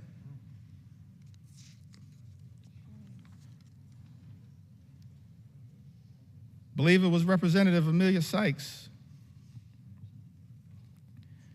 had an amendment to strike the Medicaid cuts in the bill to prevent millions of people from losing their health insurance and to stop hospitals and nursing homes from shutting their doors. Republicans voted down that amendment. Representative Judy Chu had an amendment striking cuts to the Affordable Care Act.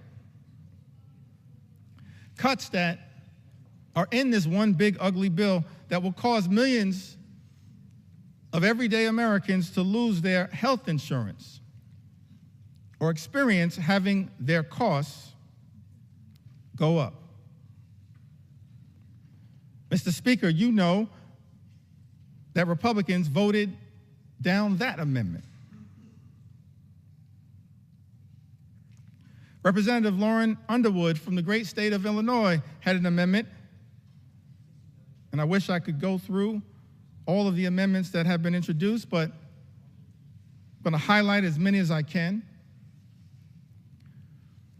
Representative Lauren Underwood had an amendment to ensure that people who get their insurance through the ACA, Obamacare, will not see their premiums increase. As I mentioned earlier, that as a result of this one big, ugly bill, Mr. Speaker, premiums, co-pays, and deductibles are going to go up for millions of Americans. Many will lose coverage. And so this amendment was introduced to ensure that people who get their insurance through the ACA will not see their premiums increase this year, which is expected to cause 5 million people to lose coverage.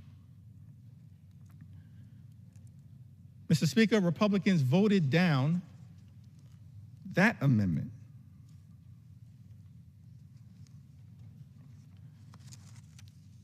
Representative Kelly Morrison had an amendment that strikes the defunding of Planned Parenthood, which provides access to life-saving cancer screenings and reproductive health care. Now, last year, Republicans, Mr. Speaker, promised that reproductive health care, reproductive freedom was a state issue. President Trump promised that reproductive health care, reproductive freedom was a state issue. And yet in this bill, there's a backdoor attack on reproductive freedom by targeting health care, preventative health care, that Planned Parenthood provides to millions of people all across this country. Representative Kelly Morrison had an amendment that strikes the defunding of Planned Parenthood, which provides access to life-saving cancer screenings along with reproductive health care. Republicans voted that down. Let me pause there parenthetically just to make one observation on this issue of reproductive freedom. What we're seeing right now in the House of Representatives, Mr. Speaker, Republicans unleashing a march toward a nationwide abortion ban. That's what's going on right now. What does this provision have to do with making life more affordable for everyday Americans? Nothing. This is all part of a right-wing ideological extreme effort to undermine reproductive freedom in the United States of America. Let me make something clear, Mr. Speaker. House Democrats believe in a woman's freedom to make her own reproductive health care decisions, a decision that should be between a woman, her family, her faith, and her doctors. That's it, period, full stop. And we will continue to fight for reproductive freedom in the United States of America. And we will not rest, Mr. Speaker, until the Women's Health Protection Act becomes the law of the land here in the United States of America. Big difference between us and them. Big difference.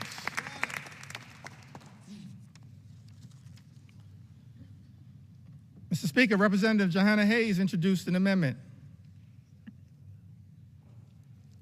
to strike all provisions that would cut food assistance for children, seniors, and veterans. Republicans voted that down.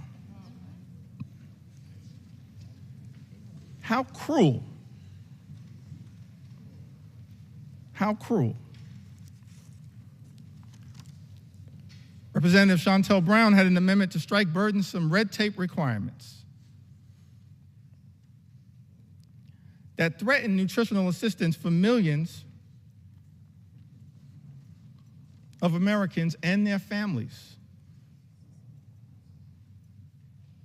Republicans voted that down. I mentioned earlier, Mr. Speaker, this notion that Republicans are trying to spin to the American people that the attack on nutritional assistance, imposing these paperwork requirements, or as Frank Pallone would say, red tape requirements. That's all about waste, fraud, and abuse. I think common sense suggests to us it has nothing to do with waste, fraud, and abuse. Mr. Speaker, I made clear earlier that as House Democrats, we believe that as custodians of taxpayer dollars, we need to make sure that we are spending that money efficiently, effectively, and equitably. And that we are committed to eliminating waste, fraud, and abuse wherever it may be found. I mean, one of the things that's interesting about this bill, this appears to be part of the deal that was negotiated by the senator from Alaska,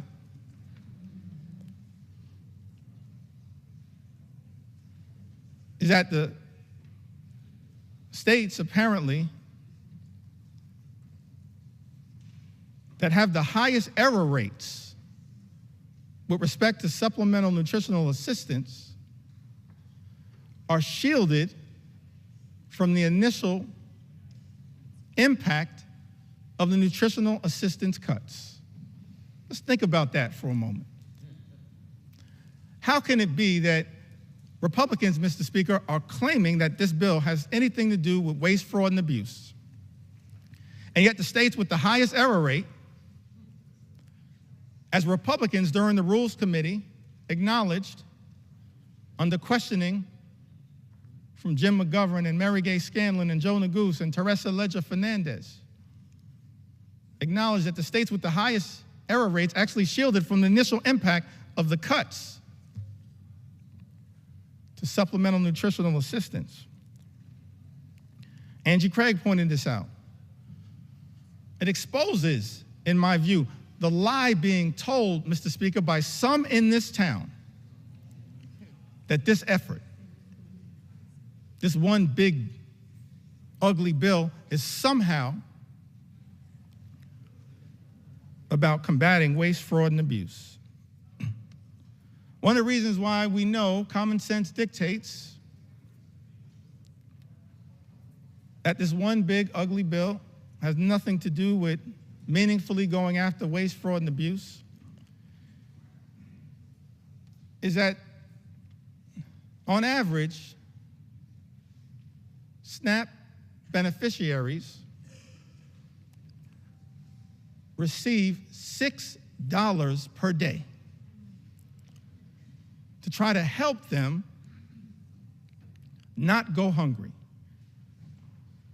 to try to make sure that veterans and children and seniors don't go hungry. Mr. Speaker, I think it's important for the American people to process. That's what SNAP on average provides, $6 per day. At the same time, Elon Musk, his federal contracts, as we understand it, amount to $8 million per day. Mr. Speaker, if Republicans were really serious about targeting waste, fraud, and abuse in the United States of America, start there. $8 million per day. Start right there. Don't take it, don't rip it from the mouths of children, seniors, or veterans. If Republicans were really serious about targeting waste, fraud, and abuse, start right there with Elon Musk. And we'll join you. We'll welcome you into the warm embrace of the House Democratic Caucus to target waste, fraud, and abuse. Start right there. You can start right there, Mr. Speaker. Start right there. Ranking members Jim McGovern, and Bobby Scott had an amendment, Mr. Speaker, to prohibit the bill from going into effect unless cuts to Medicaid and SNAP would not result in fewer families being eligible for free school meals. Mr. Speaker, as you know, Republicans voted down that amendment. We can't find a way to stand up for school meals, for school breakfast, for school lunch. That's just cruel.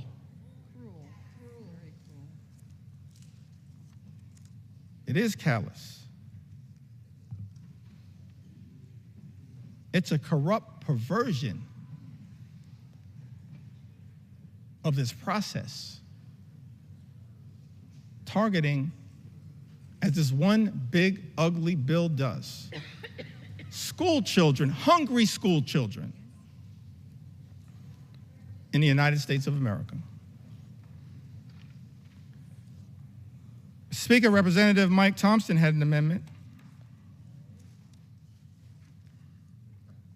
that would have ensured Americans would not see their energy costs go up, and to protect the millions of good-paying jobs that this bill will eliminate, because this one big, ugly bill puts a target on the backs of the clean energy economy, on clean energy jobs, which result in cheaper energy and lower costs for the American people. We were told by President Donald Trump when he was on the campaign trail, costs would go down on day one. He was going to focus, we were told, on lowering the high cost of living in the United States of America. That's not what this bill does. And we know it because 21 House Republicans made that clear in a letter that I cited earlier that's now part of this public record. Representative Mike Thompson, supported by others, had an amendment. All of these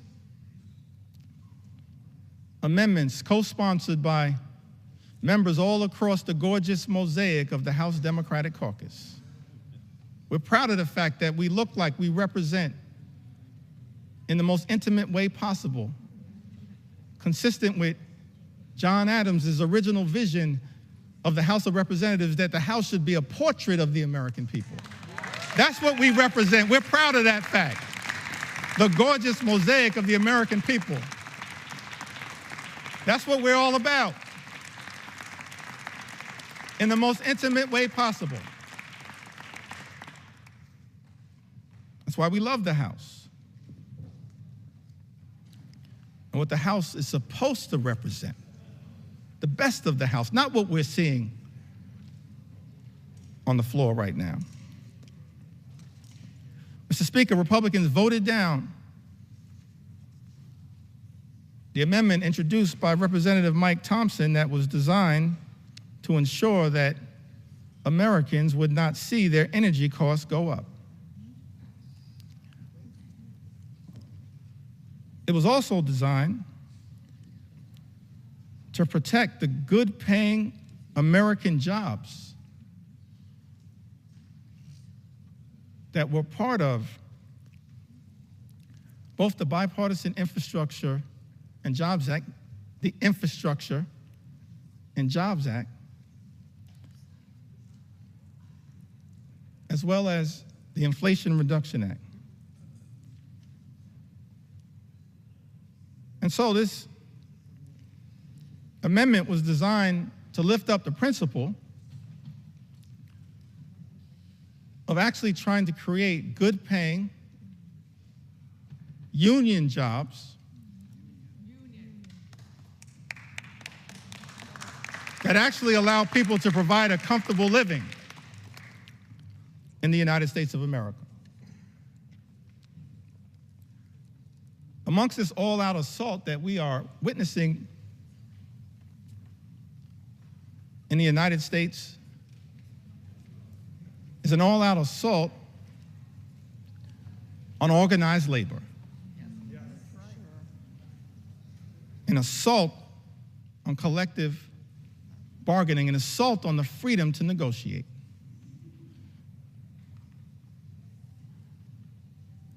What's the difference, Mr. Speaker, between us and our colleagues on the other side of the aisle?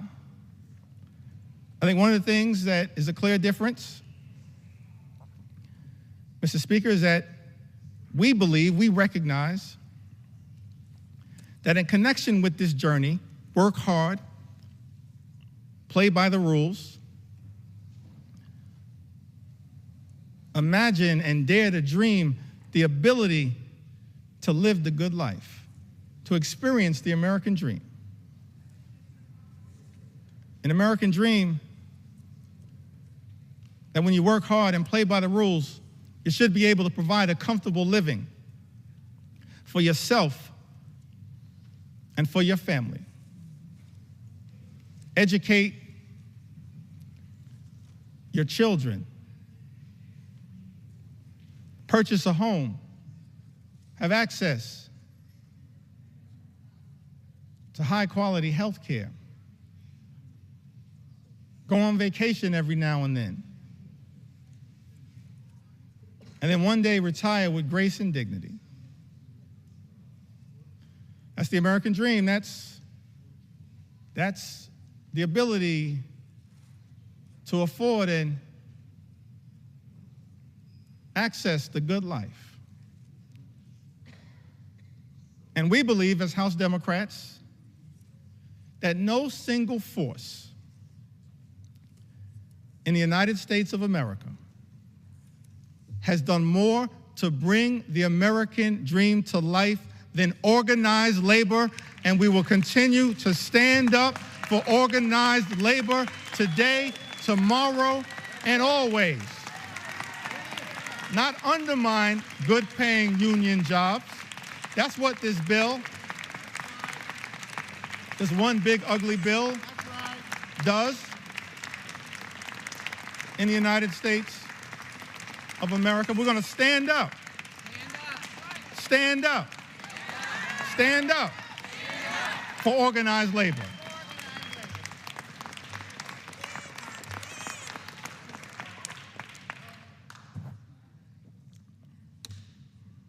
This is personal to me.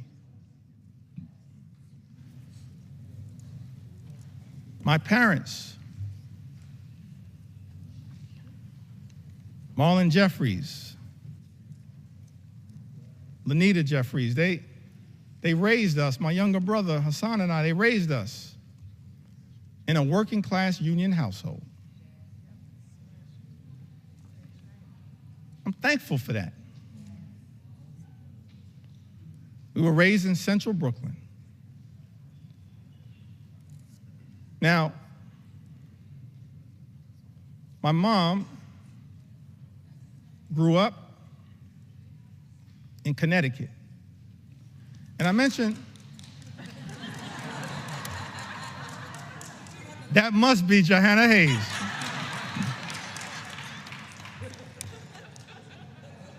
I don't see Rosa DeLauro in my sight line, but we're so thankful for all of the members of the Connecticut delegate. I'm an unofficial 6th member of the Connecticut delegation. My mom raised in Bristol, Connecticut. She went to Bristol High School. Thankful for my mom. And my dad, I mentioned earlier, he grew up in Newark.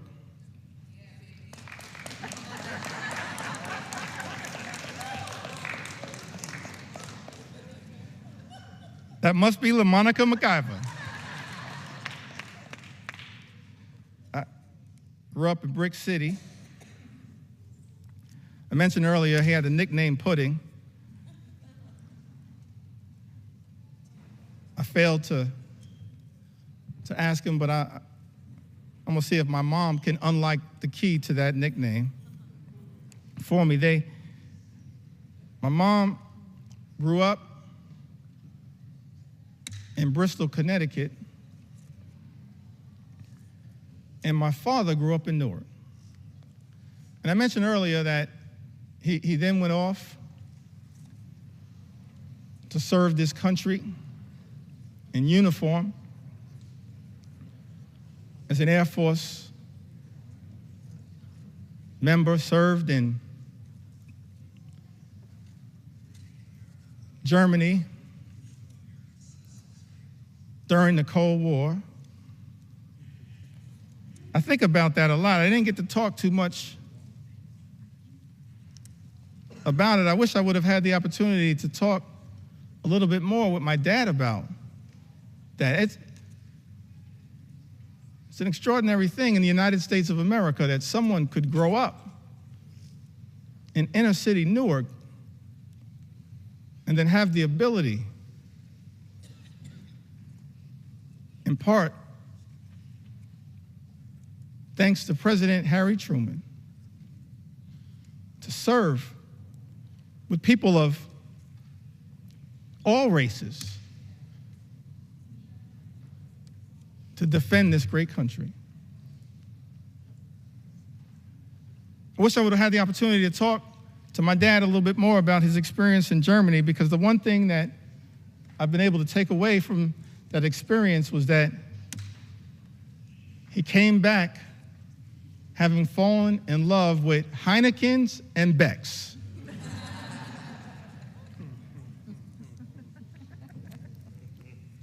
But he came back after serving this country, Mr. Speaker, in uniform, as so many men and women do right now in uniform. And let me make clear, we're so thankful, we're so appreciative of the courage of the men and women in uniform who serve in the United States military, and we will always stand behind you. We thank you for your service, your patriotism, your courage, your heroism, and your sacrifice, lifting up the freedom that is America. You are not suckers, you are heroes. You're not suckers, you're heroes.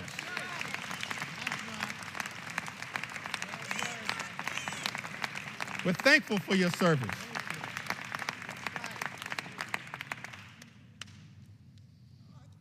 The men and women, no better hype person than Frederica Wilson.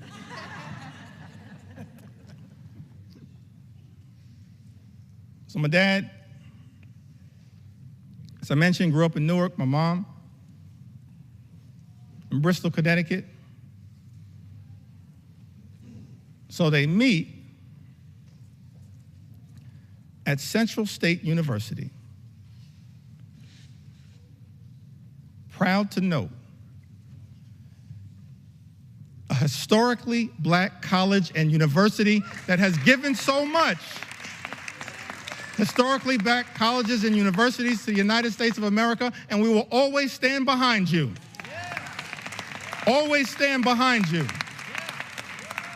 We will always stand behind you. I wouldn't be here right now without a historically black college and university. I'll never run away from that. I will never run away from that. And we're proud of the fact, we can check the record, proud of the fact that over the last few years prior to this administration, historic investment in Hispanic serving institutions, in historically black colleges and universities, in higher education.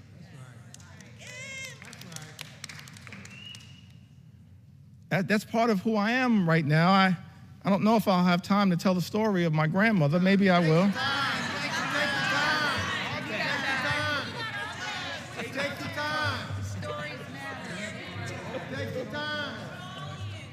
I got so many stories, I feel like I'm in a hip-hop studio right now.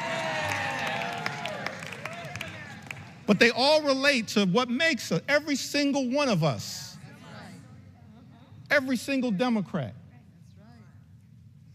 have a story to tell. A story to tell. Brooklyn will get that.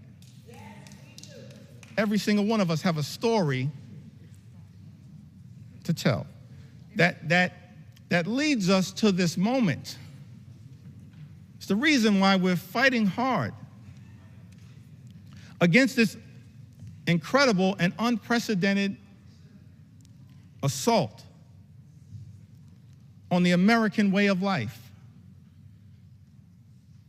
and an assault on organized labor. So my parents, they meet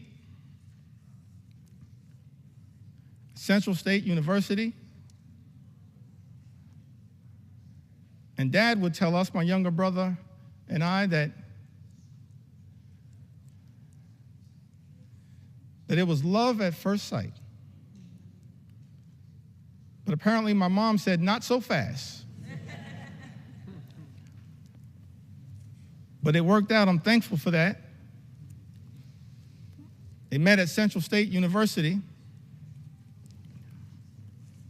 And so, of course, I mentioned that mom from Connecticut, father from New Jersey. Why was it that we grew up in New York City? Apparently, they compromised and moved to Brooklyn. And so I'm raised in Brooklyn, New York. Working class neighborhood. In the middle of the crack cocaine epidemic. Dangerous times in New York City. In a union household, proud that I grew up in the Cornerstone Baptist Church, still a member of the Cornerstone Baptist Church.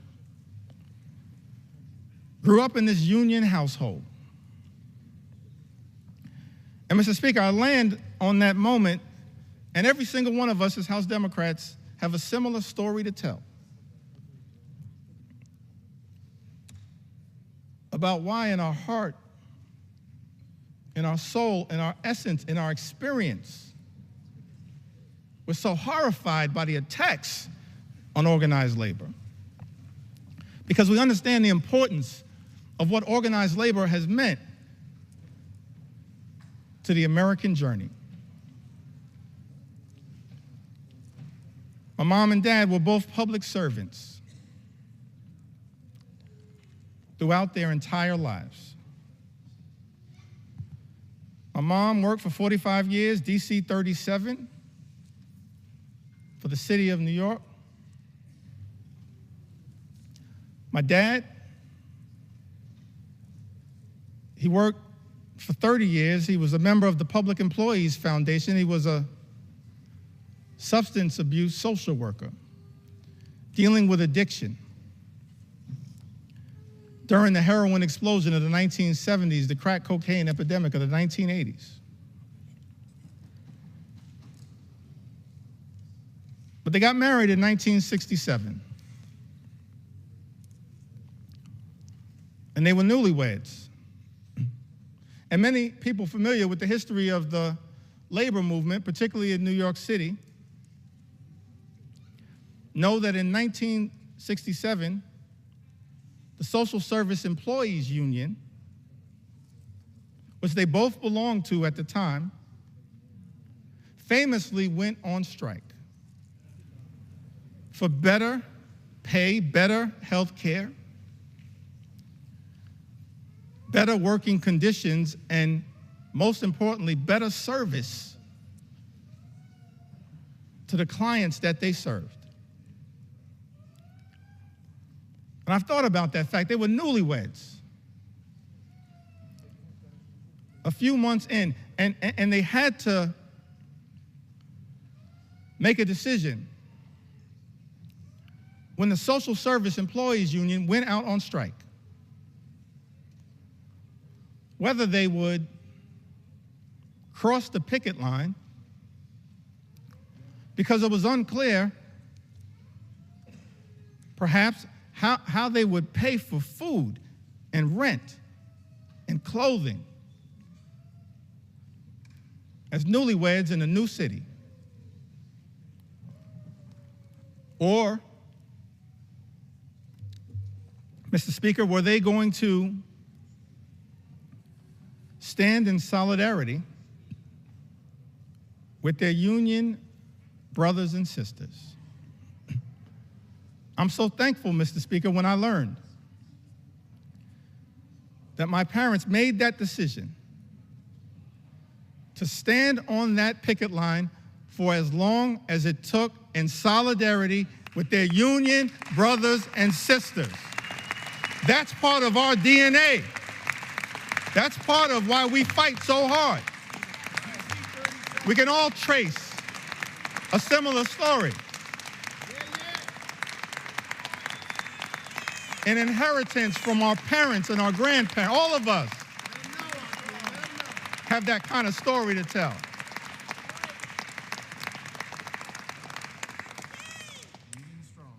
Why am I so thankful that my parents made what I believe was a tough personal decision, but of course the right decision? It's because what that union membership actually meant to my journey and my younger brother's journey.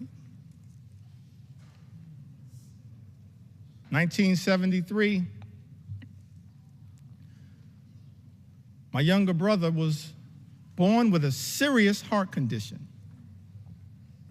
He's okay right now. He's doing well. Right now, he continues to say on social media that he's our mother's favorite son. Let me say from the House floor, no, you are not. I think she favors both of us. A younger brother, 1973, he's born with a serious heart condition. He's okay right now. He's born with a serious heart condition. I'm thankful that it was that union negotiated health care that got our family through that difficult moment. That's why we do what we do. Our own personal experience.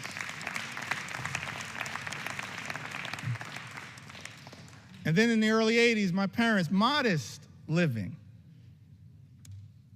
Neither of them, even at the tail end of decades-long careers, ever made more than $50,000.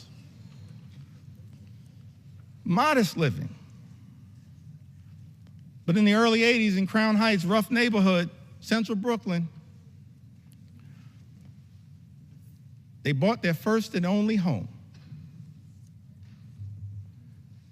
They were able to buy that home, the home that my younger brother Hassan and I were raised in, because of that union negotiated salary, and pay off the mortgage down to zero because of that union negotiated salary. This is personal to us, our own journey. And lastly,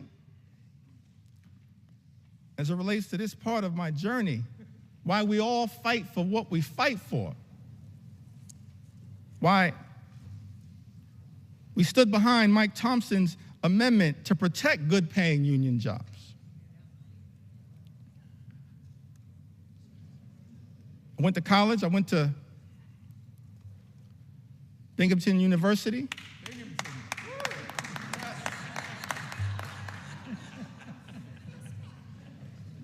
When I first got here, I was surprised to learn, actually, that I was the first graduate of Binghamton University ever elected to the United States Congress. I was shocked to learn that, but not the last. Because Vindman and Mannion have now joined us. And so we tripled the size of the Binghamton University delegation.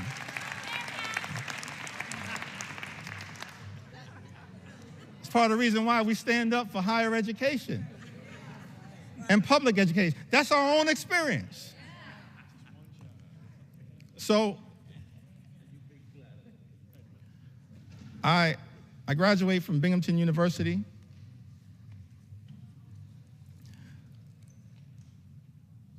My younger brother graduated from Morehouse University. I think that was Hank Johnson. Sanford Bishop.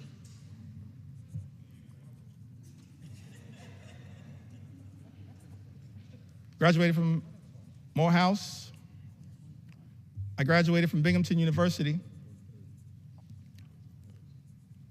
And somehow, we managed to graduate from college without owing anything.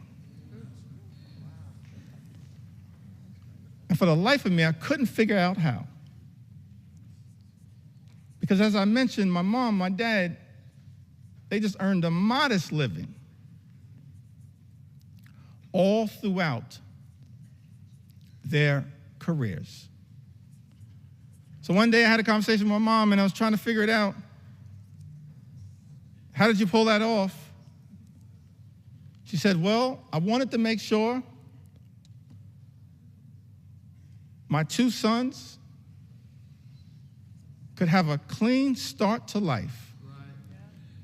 So I borrowed against my union negotiated pension to make sure my two sons could get free and clear of loans and get a higher education as part of our effort to experience the American dream.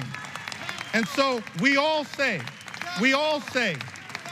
to our brothers and sisters in organized labor, you don't ever have to worry about whether House Democrats are going to stand up for you because you've always been there for us.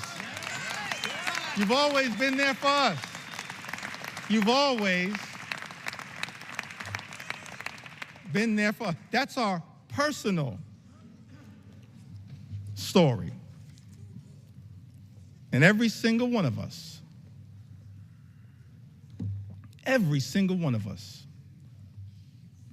we do this work because we've lived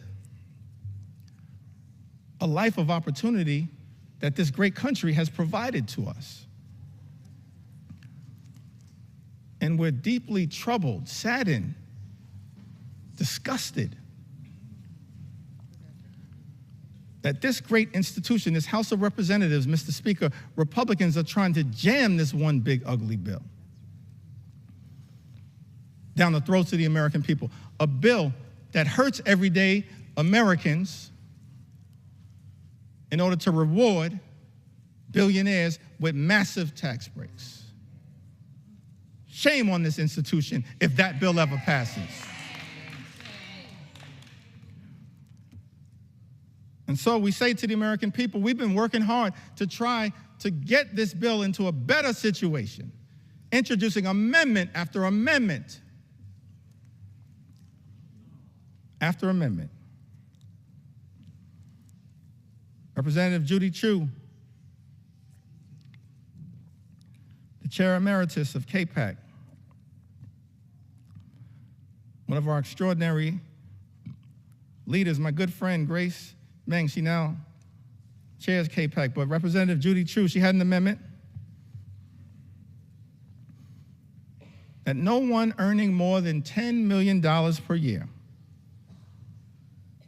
receives a tax cut to prevent this reverse Robin Hood and the ballooning of the debt by 4 trillion. Mr. Speaker, you know, Republicans voted down that amendment. We support, as Democrats, providing tax relief to everyday Americans.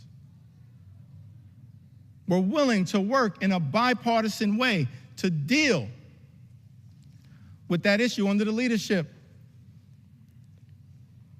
of Richie Neal. But Republicans decided, Mr. Speaker, as you know, to go down this partisan road, play partisan games, try to jam this extreme budget down the throats of the American people. And so amendment after amendment after amendment introduced by House Democrats in good faith, exercising common sense to try to improve this bill. Representative Jimmy Gomez, the chair of the Dad's Caucus here in the United States House of Representatives, he had an amendment to ensure that people who make $1 billion a year don't get a tax break paid for by cutting Americans' health care and food assistance. Mr. Speaker, you know, Republicans voted that down.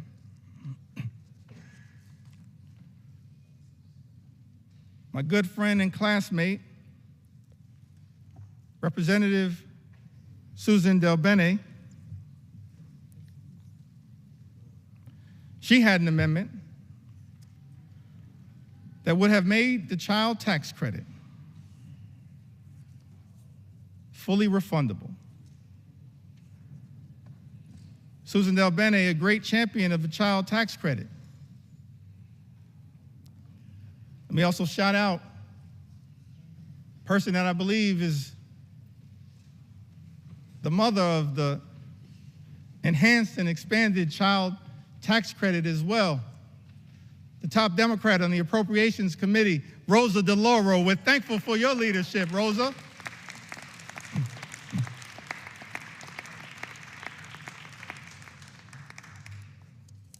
Fighting hard on behalf of the American people. Susan DelBene, a great champion of the child tax credit. She had an amendment, Mr. Speaker, to make the child tax credit fully refundable, covering the 17 million children who are being left behind by the big, ugly bill, and increase the child tax credit for families. Because what Republicans are doing, Mr. Speaker, as you know, in this particular bill, not enhancing and expanding the child tax credit, you are undermining the child tax credit. And Representative Susan DelBene, my classmate, along with Catherine Clark and others, the class of 2012. We used to be the new kids on the block, now we're just the OGs.